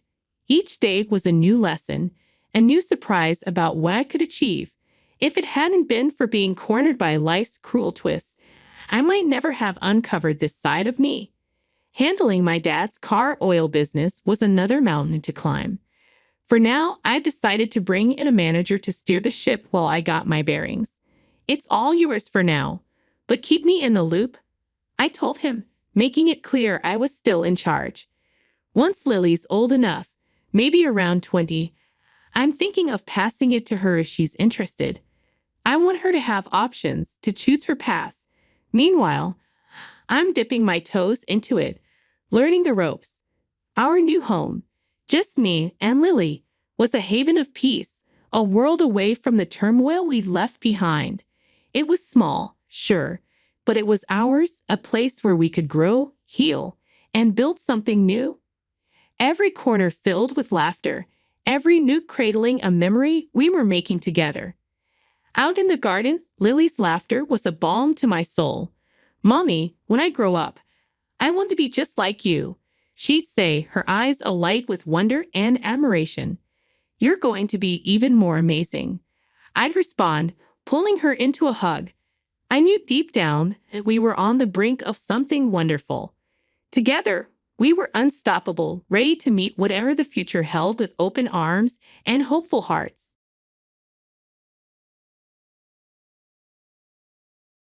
"You thought you could marry my son, but you're not right for him. Our standards are different. Don't even think about joining our family." That's how meanly my father-in-law spoke to me, and my mother-in-law joined in too. They said I'd only approach Alex for money. "My name is Kate. I'm 34, and I work for a company. I've been there since I finished university, while others left to start businesses, get married, or have kids. I stayed and worked hard every day. You might think I'm a lonely workaholic woman, but I'm not lonely because I have a boyfriend named Alex. He used to be my business partner, and I always saw him as a dedicated young man. After working together several times, we started to like each other, and he confessed his feelings for me. We've been dating for a few years now, and we're even engaged. But if you ask me if I'm worried about marrying him, I have to admit there are some concerns. He's younger than me, and I wonder if he'll be okay with me being older. Even though he says age doesn't matter, I still worry. Also, his father owns a business, and Alex works for him. Eventually, Alex will take over the company and become its president. I'm afraid his parents might not approve of our marriage. I've been anxious about it for a long time. Of course, I was thrilled when he asked me to marry him, but I wonder if we can really get married. However, Alex didn't seem to mind at all. His optimism was one of the things I found attractive about him. He had already met my parents, and we often had nice dinners together. My parents had already agreed that we were getting married, and they liked Alex very much. Finally, the day came to visit Alex's parents. For weeks, I had been so nervous about it. Their house was spectacular, just as I expected from where the president of the company lives. It was so grand that I felt like I was in a royal palace or something. Instantly, I started worrying if my clothes were suitable for this place. I had prepared some nice clothes for the occasion, but I wasn't sure if they were good enough. I come from a modest family, so it would be quite different compared to Alex's house. Alex often treated me to nice meals at fancy restaurants, and when we went on vacation, he would always book expensive hotel rooms. He thought those things were completely normal, but sometimes I felt like he lived in a different world from me. Even so, he never imposed his values on me, and he never bragged about being rich. I don't judge people by their money. I fell in love with you because of your personality and inner beauty. At first, I wondered why he was dating an older, attractive woman like me, but his sweet words made me believe that he genuinely liked me for who I am. In other words, because we love each other deeply, Alex and I are getting married. I think I've met a truly wonderful man, so I want his parents to approve of our marriage. Don't worry, babe. I've already told my parents about you. He tried to encourage me. Then the front door opened, and his mother welcomed us. "Welcome, you must be Kate." "Yes, I'm Kate. Nice to meet you," I replied. His mother gave me a quick nod and let us in. Inside, there was a huge living room, and Alex's father was waiting for us, sitting on a big, luxurious, fluffy sofa. I felt nervous all at once. Of course, I was nervous when I met his mother, but his father was even more intimidating, as you would expect from the president of a company. "It's a pleasure to finally meet you, Kate. Thank you for coming today, I said, my voice trembling. Alex looked at me and smiled. Don't be so nervous. But his parents weren't smiling at all. They were staring at me with very cold eyes. I could feel my spine stiffen. Please sit down, his father said, motioning to the sofa. It felt like a job interview. Well, no, excuse me, his father interjected the moment I sat down. His mother followed suit. Hey, Mom, Dad, what are you guys doing? What do you mean? No, it's rude to say such a thing. Alex interjected, trying to defend me, but his parents didn't seem to listen. How old are you anyway? You look pretty old to me, his mother remarked. I'm 34, I replied, feeling the weight of their judgment. Lord, she's 6 years older than Alex. How can we accept Alex marrying an older woman like you? His mother continued. And besides, it's already too late for you to have children, isn't it? We need someone who can give us grandchildren. As for me, I think it has to be a young woman, at least younger than Alex, his mother added. I knew they would mention my age, and you're still single at your age. I can't help but think you have some kind of problem. Maybe you're too difficult or have a bad personality. Something like that, his mother's sharp question exploded. Mom, what are you talking about? Kate is a wonderful person with a great personality. Alex interjected again. Then why hasn't she married before? His mother's sharp question cut through the tension. Excuse me, I know I'm a little older to be married, but I love my job, and I wanted to work harder. I've always prioritized my work over marriage. That's why I didn't get married until I reached this age. It wasn't until I met Alex that I realized I wanted to get married. Tried my best to explain, feeling almost overwhelmed by the pressure from his parents. My words, but his parents' attitude didn't change at all. Wouldn't working harder be better? It's not like the company you work for is a big one. Even if you work hard and get promoted, you don't get paid much, do you? I think you should focus more on making yourself more attractive as a woman. You know, it would be nice if you got. Yes, even at your age, you can still look a little better. Maybe some plastic surgery would help, his mother suggested, her words cutting through me. Honey, that's too straightforward, his father chuckled, and for the first time, I saw them laugh, but it was at our expense. I was so shocked and angry. I didn't know what to say. You thought you could marry my son. Your standard doesn't match ours. Don't you dare dream of joining us? Anyway, the point is, you were not the right person for my son. Now, leave, his father-in-law spoke to me coldly. My mother-in-law chimed in. You would have approached Alex for money anyway.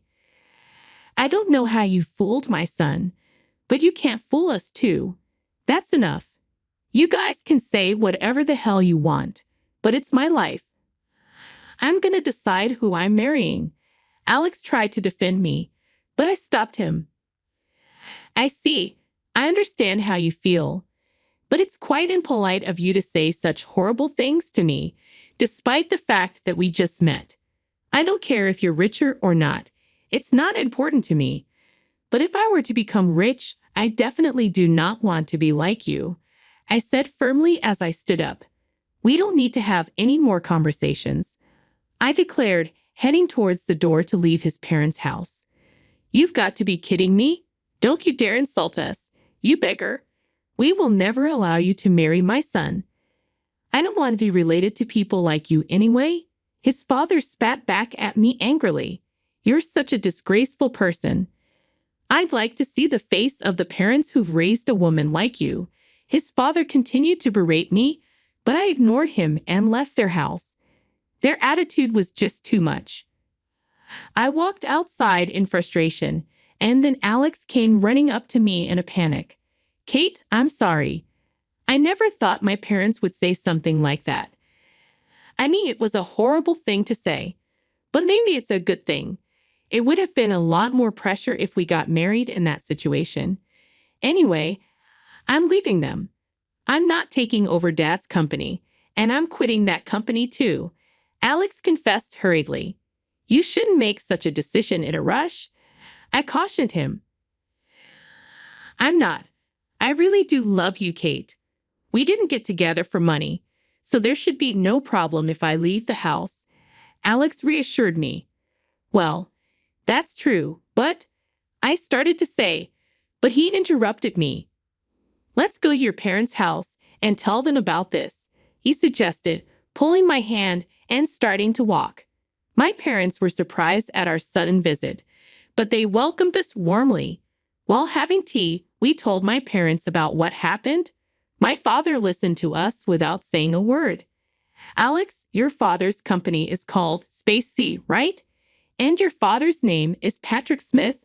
My father inquired. Yes, but why? That's what I thought. I see. Why don't we go with you to your parents' house now? My father suggested. Dad, what's going on? I asked, confused. Because they said they wanted to see her face, right? Let's go show them a face, then, shall we? My father replied, surprising me. My father isn't the type to provoke or anything like that, so I was surprised, but he seemed ready to go, so we had no choice. We ended up going to his parents' house again. This time, Alex's father answered the door, not the mother. You again. I will forgive you no matter how many times you come back. Whose daughter do you think you were talking to, Patrick? Alex's father snapped, glaring at my father. It took him a few seconds to finally recognize something. Mr. Anderson, is that you? You finally remembered. Your daughter? That means her father is you. That's right. She's my only daughter. We had her later in our marriage. By the way, how dare you insult my precious daughter? Have you forgotten what I told you back then? For 3 years, no less. You see, when you were arrested for smoking and drinking, or even caught shoplifting, I covered for you and gave you your chance to become a better person, didn't I? I did all that I could do so that you could get a decent job. Didn't I teach you that no one can live alone and we all support each other? And yet, as soon as your company is successful, you forget all that, haven't you? My father scolded. I apologize for that. Alex's father replied, now seeming fragile, a complete change from what he was before. If you were to be the president of a company, you need to treat people with compassion. You think you're better than others because you were successful. Aren't you looking down on people when you shouldn't? My father continued. Well, that's... Alex's father seemed to struggle with his response. In that case, my boss always says his stomach hurts from stress, Dad. Are you harassing him? Alex interjected. What are you talking about? I'm just giving him a hard time because I expect better of him, Alex's father replied, starting to come unraveled. Just when I thought you'd finally come to your senses, you're back to your old self. You're a real pain in the ass. You know that, Patrick, my father criticized. First of all, I want you to apologize to my daughter before insulting her. Yes, I am sorry, Kate. Alex's father apologized, bowing his head to me, as accused by my father. It seems that the master-slave relationship ingrained in our bodies when we were students is a relationship that is difficult to change. Honey, you should apologize to her as well, Alex's mother added, bowing her head too. I was relieved that his parents apologized to me. Hey, I'm leaving this house, and I'm leaving the company too, Alex announced, and at that point, his parents were in a panic. Wait a minute. If you leave, who's going to take over? Your father's right. You're the only one we have left. His parents pleaded. I'm sick of you controlling me over everything. I'm going to start my own company and see how far I can go on my own. And I'll marry Kate as I promised. Thanks for everything, Alex said firmly, bowing his head to say goodbye to his parents. They were frozen, their faces turning completely pale, but we left them behind anyway. My father had been a high school teacher until his retirement. Had no idea that Alex's father was one of his students. I looked up the company Alex works for on their website, and Patrick's picture came up. At first, I was happy to see that a student of mine had achieved something great, but you can be sublimed by money, forgetting what's important. My father was a very dedicated teacher, and he was always strict about such things. After a while, Alex really quit his job and started his own business. I supported him as I continued working. Alex seemed to be talented being a business owner, and his company was making a profit at an early stage. And of course, we married and became husband and wife. We live with joy every day, supporting each other. As for my father-in-law, he was sued by some of his subordinates for power harassment. Since that caused the stock price to drop, he was dismissed from his position as president. After all, no matter how well things are going, I realize that humbleness and compassion are absolutely necessary. I have a role model as my father, and I will cherish everything he taught and try to live my life with dignity.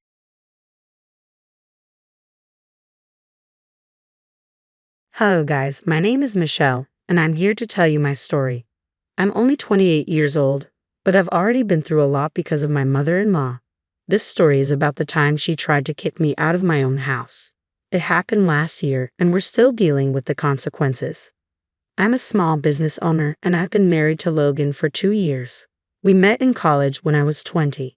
Logan is one of the kindest and most caring people I know. His friends also love him for his helpful and caring nature. I used to be very lonely in college, so finding Logan was like a dream come true. My own toxic family made me believe I could never succeed in life. I got into my dream college on a scholarship, but I still had to work 2 jobs to cover my expenses. Logan supported me throughout my college life and encouraged me to start my own business. While he was an amazing boyfriend, there was one problem. His mother, Kate. Logan's parents were divorced long before I met him. However, Logan had a good relationship with both his parents, especially his mom. He always said, "You know what, Michelle? Even though my parents are divorced, I love them both equally. My mom is especially important to me." I responded, "I know, Logan. It makes me happy to see that your family loves you so much. It makes me miss my parents even more." Logan continued, "A few of my past girlfriends had a problem with me being so close to my mom. They've had many issues with her. I just want you to know that she's important to me as well." I have no idea why they had a problem with your mom. She seems like a great mother and a good person. I mean, she raised you and you turned out so well. Don't worry, I'll try to have a good relationship with her, I reassured him. Back then, I thought it was extremely sweet of Logan to look after his mom. When he joined his father's business, he started sending Kate money. He was generous with his family, which I adored. He was equally caring towards me, but I always insisted on splitting bills evenly. We moved in together at the end of my final year at his insistence. Things were going really smoothly until it was time to meet his family. I had already met his sister, who flew down to see us during spring break. From the moment I met her, I knew we would be best friends. She was just as sweet as her brother and stayed connected with me through social media. I met his mother and father when they came to his graduation. His father, Robert, gave me a big hug and was genuinely excited to meet me. His mother, Kate, on the other hand, was the complete opposite. She barely acknowledged me and kept calling me Logan's friend. I tried to make small talk with her, but she simply looked in the other direction. When we were alone, she actually told me that she thought our relationship was temporary. Kate was convinced that Logan would break up with me after joining his father's business. She said, "I don't know why Logan is making such a fuss about you. It's not like you two will last forever. Looking at you, he can make do with a girl like you until he joins the business. After that, he will need someone more suitable." Kate, what are you saying? Logan and I are very serious. We're actually thinking about getting engaged. I love your son, and he loves me too, I said. "Oh please, don't give me that. I know you are nothing but a gold digger. I've met a lot of trash like you. You should ask me how I chased them away from Logan," she retorted. "Kate, you are misunderstanding me. I'm not with Logan for his money," I tried to explain. Kate interrupted me and went on a tirade about how I was a witch and didn't deserve Logan. The amount of venom and nonchalance she showed honestly surprised me. I tried to ignore her words and put on a happy face for my boyfriend, but inside, I was thinking about whether I should have a talk with Logan about his mother. When we returned home, Logan enthusiastically asked, "So what do you think about my parents? Have you guys gotten along?" "Your dad is an amazing man, Logan. You saw how we bonded quickly. I can see where you got your kindness from." "And what about Mom? I saw that you two were talking privately. You must have hit it off instantly." I didn't want Logan to worry, so I told him Kate and I were good. He seemed satisfied with my answer and didn't press further. Eventually, days passed and Logan joined the business. He often went to visit his mother and asked me to accompany him, but I was uneasy after our last meeting and refused. That year, during Christmas, I unexpectedly got an invite from his mother. They were going to have a grand celebration with all his extended family. Logan seemed pretty excited and told me I should come. Since Kate sent me the invite, I thought she might have changed her mind about me. Now I know that I was extremely foolish to think so. We excitedly visited Kate and prepared ourselves to meet the guests. Kate ignored me the entire time and even made some rude comments. When I met Logan's grandmother, she praised me and said, "My grandson has chosen quite well. You are a delightful girl, Kate. I've heard a lot about you from my grandchildren. I know you have a successful business that you started from scratch. You're an inspiration for your peers out there." "Thank you, Grandma. Your grandson really helped me a lot as well. He is the reason why I have so much confidence in my business." "You mean how my son gave you money to start your business, right?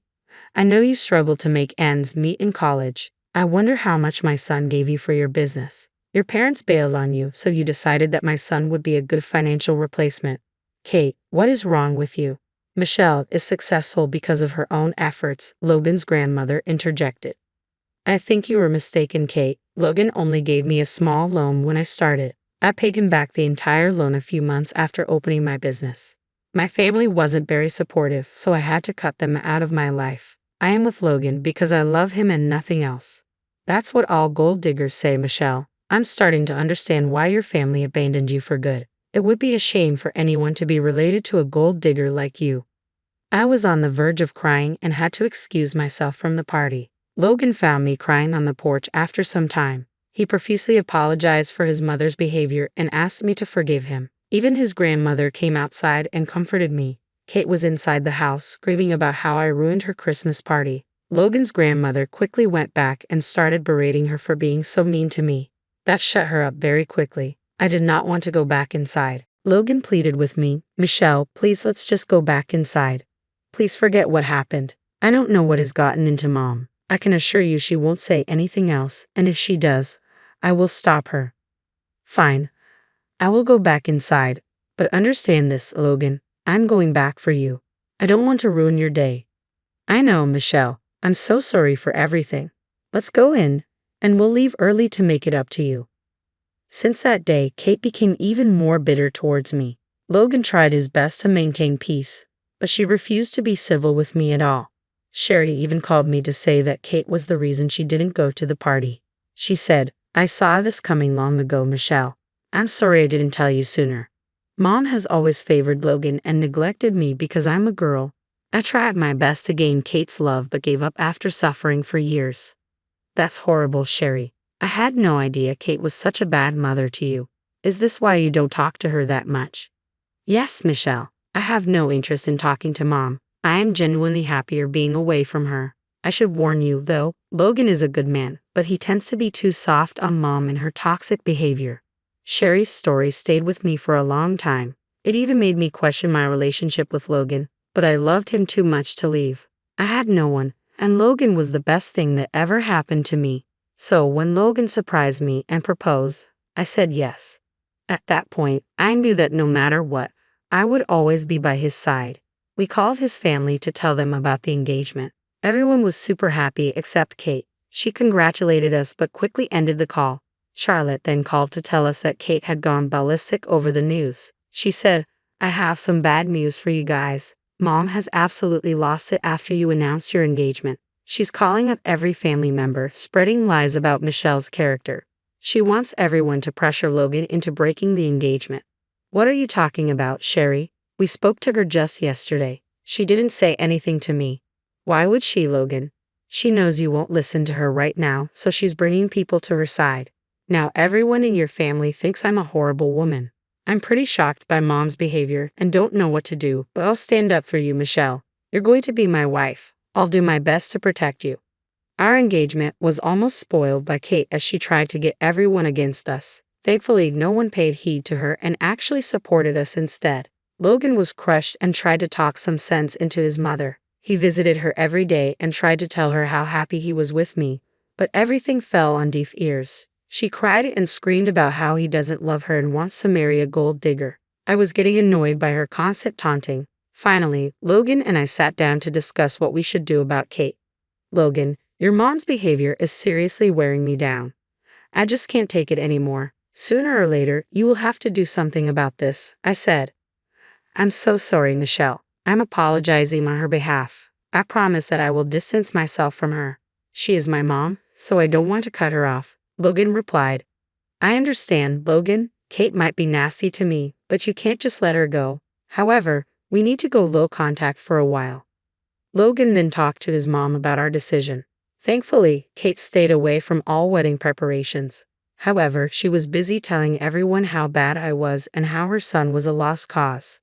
I tried my best to focus on the wedding and ignore Kate's malicious actions. She did everything from threatening to boycott the wedding to showing up at Logan's office to cause a scene.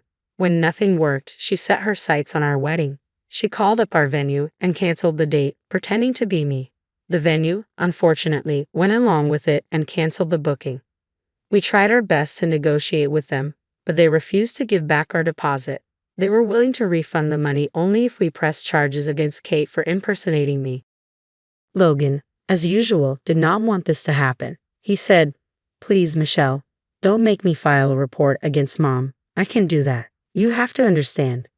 What about the venue, Logan? We literally lost money. I don't have a place to get married, I replied, frustrated. I'll fully pay for a new venue, completely on my dime. I don't want you to lose any more money than you already have. We may have to book a smaller venue because of the money, but I promise you this won't happen again. Fine, but you need to talk to Kate about her behavior. I don't want any more drama. I've lost enough money and energy because of her. I was extremely upset and wanted to scream at Kate. Logan promised to handle the situation and dealt with Kate on his own. After this incident, we put passwords on all our vendors. Robert took pity on us and actually covered the cost of the cake as a wedding gift. We were thankful because we had just put down a deposit on a house and didn't have much spare money on hand. At our wedding, Kate sat in the front row and cried the entire time. No one paid attention to her and the ceremony continued. We actually requested the priest to omit the objection part because we knew she would cause trouble. Sherry was a great support throughout all this. Sherry later told us, "You know what, guys? You were right. Mom was looking forward to making an objection. She was so pissed when that part didn't come. You should have seen her face." How does she know about this, Sherry? I was genuinely hoping this hadn't crossed her mind, I said. She told me at the reception. I guess she somehow thought I would support her. I mean, you do remember what happened at the reception, right? At the reception, all she did was drink and cry at the bar. She even flagged down Robert and cried to him about losing her son. By the end of the day, I was exhausted by everything and honestly felt like the day was spoiled. Logan also looked pretty embarrassed and kept apologizing to me. A few months after the wedding, we shifted to our new house. Since we lost a lot of money on the first venue, we never got a honeymoon nor a housewarming party. However, we were happy to finally get married and own the house. One day, we were home after work and Logan told me that Kate had fallen down the stairs at her apartment.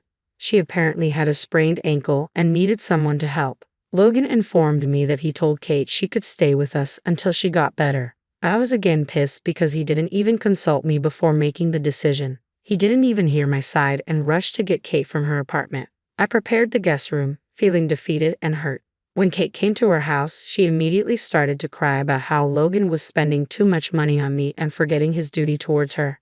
She said, "I can't believe how fast you abandoned me. This woman has you under her spell. First, you pay for her business, then the wedding, and now you gifted her a house. You spent so much on this cheap woman while your mother is living in a small apartment. How are you not ashamed?" Mom, we paid for everything together. All expenses for the wedding and the house were split equally. This is why we're both on the deed of this house. I didn't pay Michelle's part. She can earn for herself, Logan explained. Oh my God, you've even got her name on the house. She's going to ruin you, Logan. This house is yours, not hers. Michelle is going to divorce you and take all your assets. Mom, what are you saying? That is not going to happen. Please stop insulting Michelle for no reason. Kate went on blabbering about how gold diggers like me cheat on their husbands and take all their money. Logan and I ignored her words and concentrated on settling her in the guest room. She again complained about how she should be in the master bedroom and that it was the least we could do for her. Logan just looked defeated and kept his eyes down the entire time. He begged me to behave and just put up with Kate for a few days. One thing I noticed was that she was not walking like she had a sprained ankle. When I informed Sherry of the matter, she was suspicious of Kate as well. She told me to keep an eye on her since she had faked injuries in the past. Kate was already whining about how I should be cooking her meals and pampering her. She knew I had work but was convinced that all I did was sit on my butt. After 2 days of putting up with her antics, I finally caught her casually walking down the stairs like nothing happened. I accessed our security camera from the living room and found more proof that she was faking her injury. I patiently waited for Logan to come home and confronted her with the evidence. When Logan saw the footage, he was super angry. He confronted Kate and asked her to explain. She was already in tears and said, "Logan, how could you doubt me like that? You know I am in pain. I can't even move a few steps without falling. My ankle is swollen, and I'm taking pain medications every day. That witch is manipulating you, Logan. Why would I lie about something like this? Kate, we can clearly see you moving around the house when I'm working. Your legs seem to work fine when we're not looking. There's no need to keep lying about this. How dare you accuse me of lying? I'm not a lowlife like you. My son loves me more than you anyway. I have no reason to lie. You're just jealous he is paying more attention to me. Logan, do something about her." "Mom, I am having a really hard time believing you right now. You've already pulled this stunt before. Why did you lie to me about the injury? You have to believe me, Logan. I need your help. Your witch of a wife just wants me away from you. If you are seriously injured, why didn't you go to a doctor? Where are your doctor's notes? I'm scared of hospitals, so I couldn't go, but my ankle is really sprained. I'm telling you the truth." "Well, in that case, why don't we go to a doctor and get it checked? If you really are in pain, we need to get a test done on your leg anyway." At this point, Kate started to hyperventilate and cry. She kept screaming at me for being a scheming witch and begged Logan to listen to her. Logan just kept his head in his hands and said, "Mom, I love you, but what you are doing is very disturbing. I thought I could trust you. Why did you do this?" "I'm telling you the truth, Logan. This girl has destroyed our relationship since she came. You used to be so doting and caring towards me. Now you're accusing me of faking my injury. You don't love me anymore. I'm your mother. You should be taking care of me. You have to choose between her and me. Think wisely if you don't want to lose your mom." "What are you saying? I can't do that.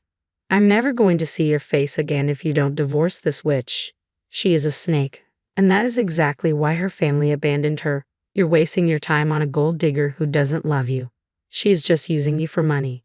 She can't stand that you give me money, so she wants me out of your life. You need to get rid of her before she traps you with a baby.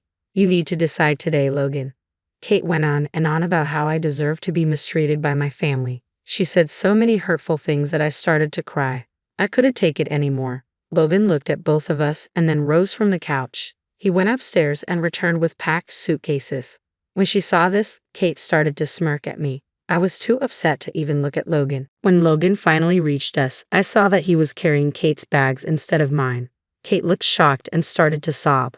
Logan simply said, "Mom, for years I've seen how you've treated Michelle. I kept quiet because I didn't want to lose you. I told Michelle to put up with you.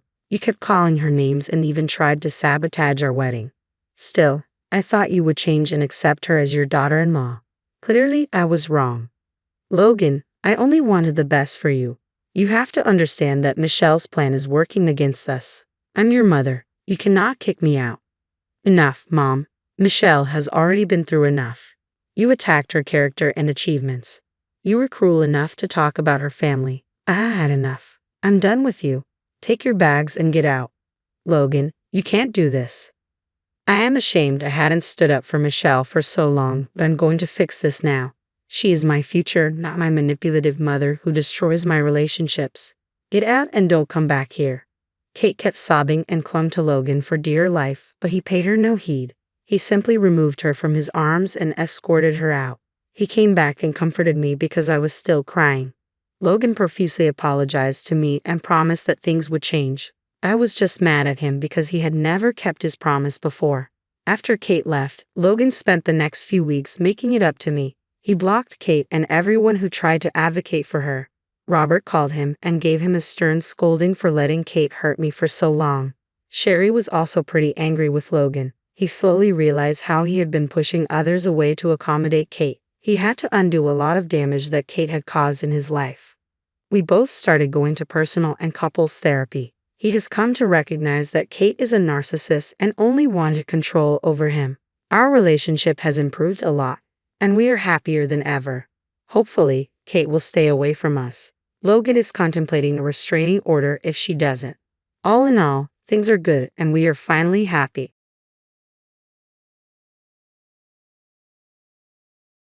Your father and mother are in critical condition.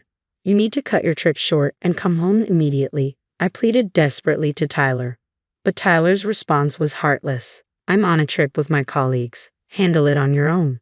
You're probably exaggerating anyway. I'm busy, so I'm going to hang up now. Later. Hold on a second. I tried to reach out to Tyler, but he hung up on me. 2 weeks later, Tyler came home without any remorse. I spoke up. Both their funerals are over. Tyler froze with a puzzled look on his face. What do you mean by both their funerals? Are you trying to play some sick joke on me? He asked frantically. It's not a joke. Didn't I call you 2 weeks ago to tell you that your father and mother were critically ill? I answered. But why so suddenly? Tyler was at a loss for words. My name is Jessica Atkins. I'm 56 years old and a full-time homemaker. I used to work in the administrative department of a major company. I left my job when I got married. I met my husband Tyler during college. When I became a college student, I joined the tennis club because a friend invited me. I had never played tennis before. I just wanted to have fun and make friends. But the reality was different. At that time, Tyler was the head of the tennis club. He was a strict guy aiming for national tournaments. For Tyler, it didn't matter whether you had experience or not. It was all about skill. Every day, Tyler would relentlessly serve the ball during practice. If you couldn't return it, he'd berate you. Being a novice, I couldn't even make contact with the ball using my racket. Tyler would scold me for it, saying, Jessica, are you kidding me? You're just in the way. Go pick up the balls or something, effectively kicking me off the tennis court. I felt so humiliated by Tyler's insults. I was always relegated to just picking up balls, barely ever holding a racket. Out of sheer frustration, I practiced my tennis swings and form even at home. Perhaps my hard work eventually paid off. One day, as usual, Tyler served the ball. But this time, I managed to powerfully return it. Tyler, seemingly expecting me to miss, stared in shock. But in the next moment, he exclaimed, Jessica, that was incredible, with the biggest smile on his face. It was in that instant that I unexpectedly fell head over heels for him. After that, Tyler continued to be strict, and I kept trying to keep up with his intense training regimen. One day, after some time had passed, we were out drinking with friends in our group. We had a get-together once a month to deepen our friendships outside of our group activities. On the way home from one of those gatherings, I happened to be alone with Tyler. Out of the blue, he confessed his feelings to me. I've fallen for you, Jessica. I want us to be together. I was taken aback. Tyler had never shown any signs of affection towards me, but I had feelings for him too. So I replied, I like you too. Let's give it a shot. That marked the beginning of our relationship. Tyler wanted to keep our relationship a secret from the club members so as not to affect team morale. Still, I was so in love with Tyler back then. I was just happy to be with him. We continued dating even after we both graduated from college, and we got married when I was 26. At Tyler's request, I left my job upon our marriage. I'll always be by Tyler's side from now on, I thought. Back then, I was head over heels, daydreaming about a dazzling future with Tyler. 30 years have passed since Tyler and I got married. In the early days, we went on frequent dates and were very close. But after 30 years, things had become somewhat routine. I stopped caring as much about my appearance as I used to. Back in my 20s, I wore trendy clothes and was pretty fashionable every time I went on a date with Tyler. I remember putting on a full face of makeup. But look at me now, So long as I'm dressed, I don't care much about coordinating outfits. I've grown to love loose skirts with stretchy elastic waists more than those with zippers. Now that I'm a stay-at-home wife, I rarely see other people, so I go barefaced from morning till night. I can't even recall the last time I wore makeup. Some might think I've let myself go. Compared to my 20s, my body has changed quite a bit. I was fairly slim back then, but not anymore. I've put on weight and now resemble the before pictures you see on weight loss shows. Maybe this change in appearance is one of the reasons our relationship has become routine. Gradually, I feel like Tyler's view of me has shifted from wife to mom, even though I'm not his mother. He occasionally jokes, "Mom, can I have another coffee?" By the way, my mother-in-law is still around and lives in an apartment about a 10-minute walk from our house with my father-in-law, so we live close by but separately. My in-laws are wonderful people and always show concern for me. Because they are so caring, I wanted to be there for them, so I visited them often, but lately my in-laws' health has been declining. My father-in-law has been battling a serious illness, and the doctors say there's not much more they can do. Tearfully, my father-in-law told my mother-in-law and me, "I want to spend my last days at home." So he was discharged from the hospital and is now receiving palliative care at home. Looking after my father-in-law on her own, my mother-in-law seems exhausted and her expression has darkened. Being a stay-at-home wife, I help with my father-in-law's care almost every day, but living with him must be tough for my mother-in-law. "It's hard, Jessica. Just for one night, could you stay with us?" she asked with a vulnerable expression. "I'm sorry, Tyler comes home at night," I said. It hurt, but I had to turn my mother-in-law down. "I see," my mother-in-law murmured with a look of despair. "Every night I have to take care of Tyler. Tyler is quite the dominant husband and doesn't lift a finger to help around the house. He just throws his dirty socks anywhere. Of course, dinner has to be ready and warm by the time Tyler gets home. Leftovers are absolutely out of the question. If he finds out, there's no telling how much he'll lash out. Once, I couldn't get home in time for Tyler's return because I was taking care of my father-in-law. The moment I got home, Tyler, with a face as red as a beet, yelled at me, "You should prioritize me over my dad. I'm your family, remember?" I wanted to point out that my father-in-law is also his family, but I kept quiet because if I had argued, Tyler would have just shouted even louder. Because of things like this, I always have to prioritize Tyler. Every day feels so constricted. Being a stay-at-home wife, I feel guilty and can't stand up to Tyler. I couldn't help my downcast mother-in-law and could only look at her with concern.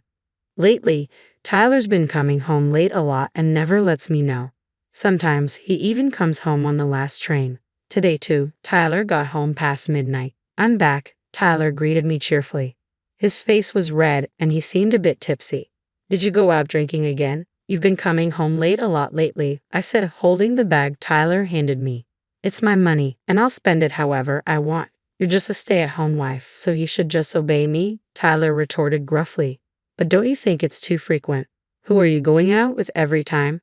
Their families might be worried too," I hesitantly asked Tyler. Maybe Tyler's been forcing people to go drinking with him. Tyler's been with the company for a long time and holds a position of authority. It's hard for most to say no to someone like that. Tyler then replied with a smug smile, "It's all good. I just always drink with the same coworker. Plus, Ava lives alone and is single. He's always happy when I buy him a drink," Tyler said smugly. I couldn't say anything back. Being a stay-at-home wife without much say matters. Then I had an idea and decided to talk to Tyler about it. "Could you let me know in advance when you're going to go out for drinks? Your mom seems really stressed out, and your dad's condition isn't great either. I'd like to be there for them as much as possible." But Tyler laughed off my concerns. "No can do. When I go out depends on my mood. Besides, mom will handle dad's situation. Jessica, you should be all in for me." As I was taken aback by Tyler's harsh words, he said, "Instead of standing there, get the bath ready. You're so slow with that." He quickly headed to the bathroom.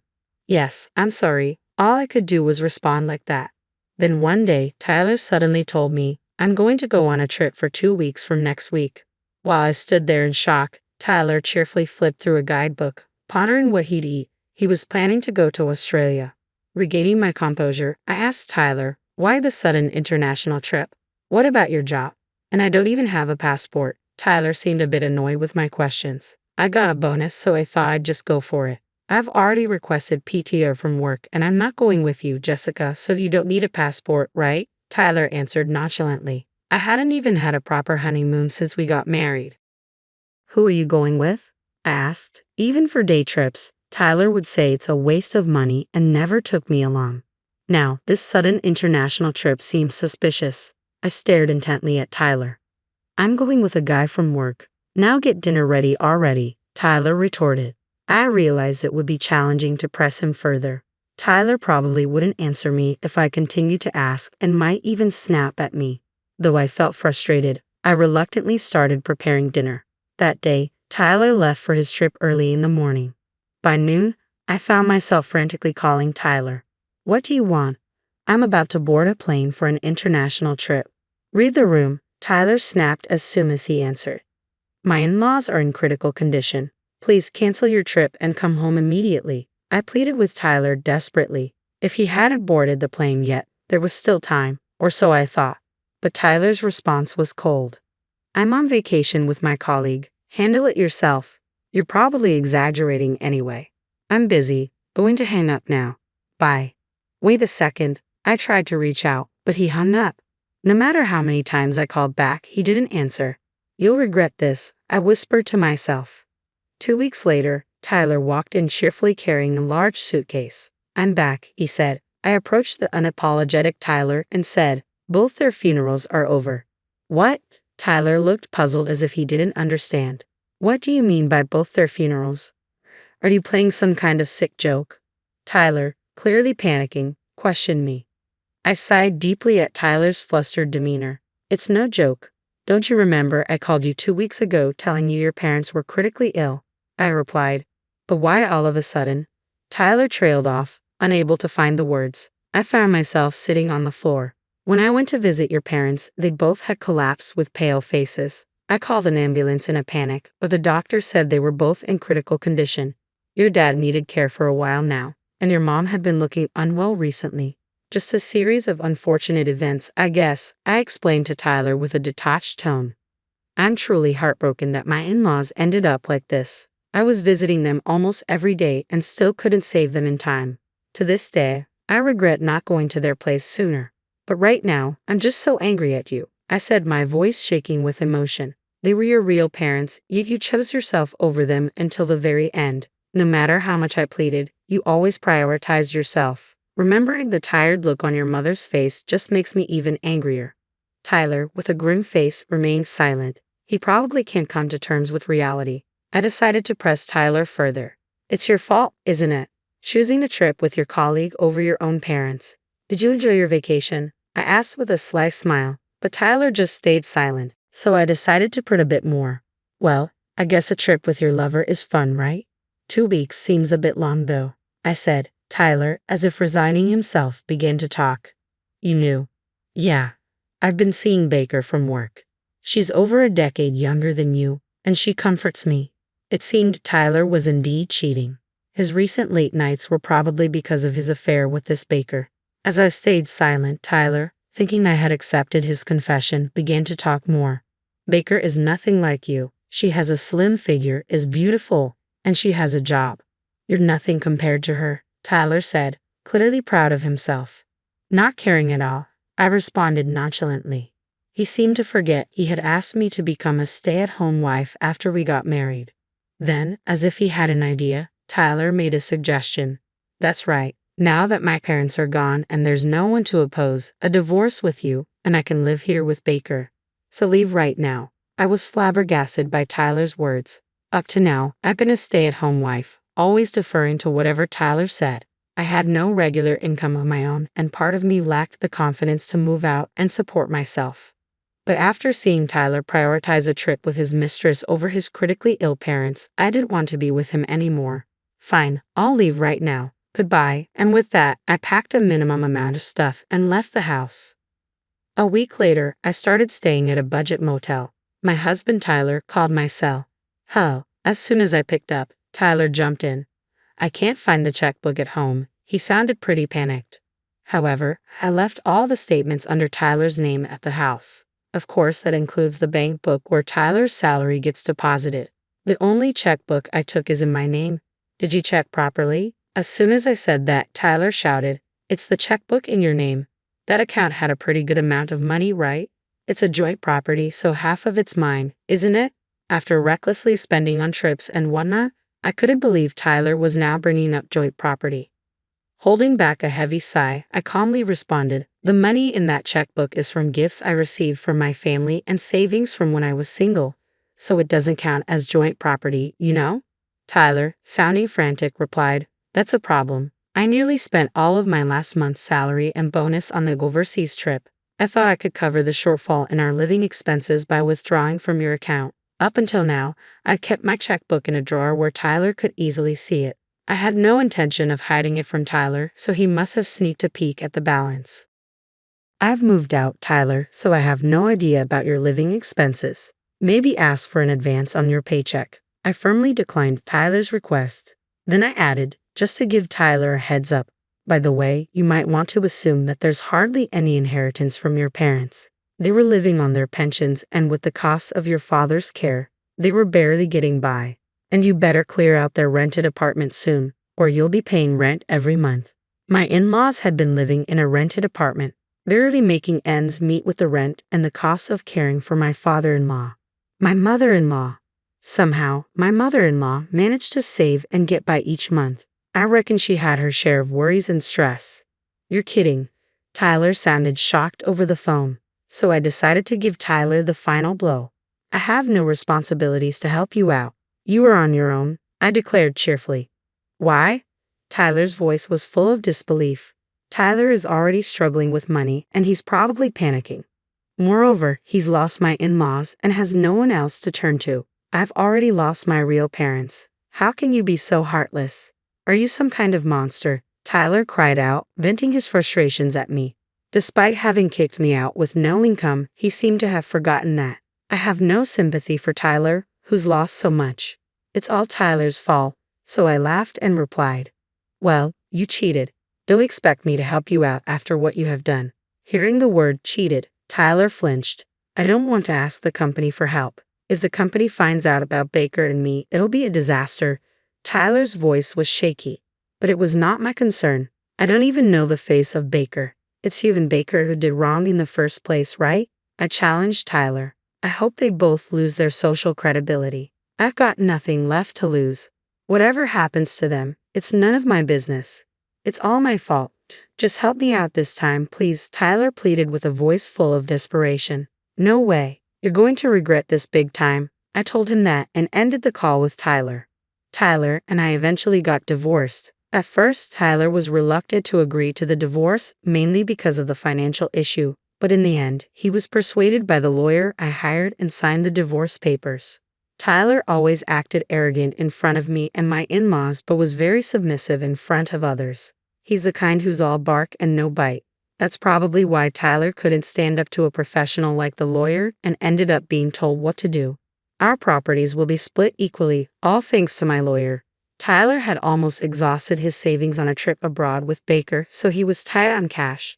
My lawyer guessed that Tyler would be very uncooperative, but in the end, I was pleased with the situation.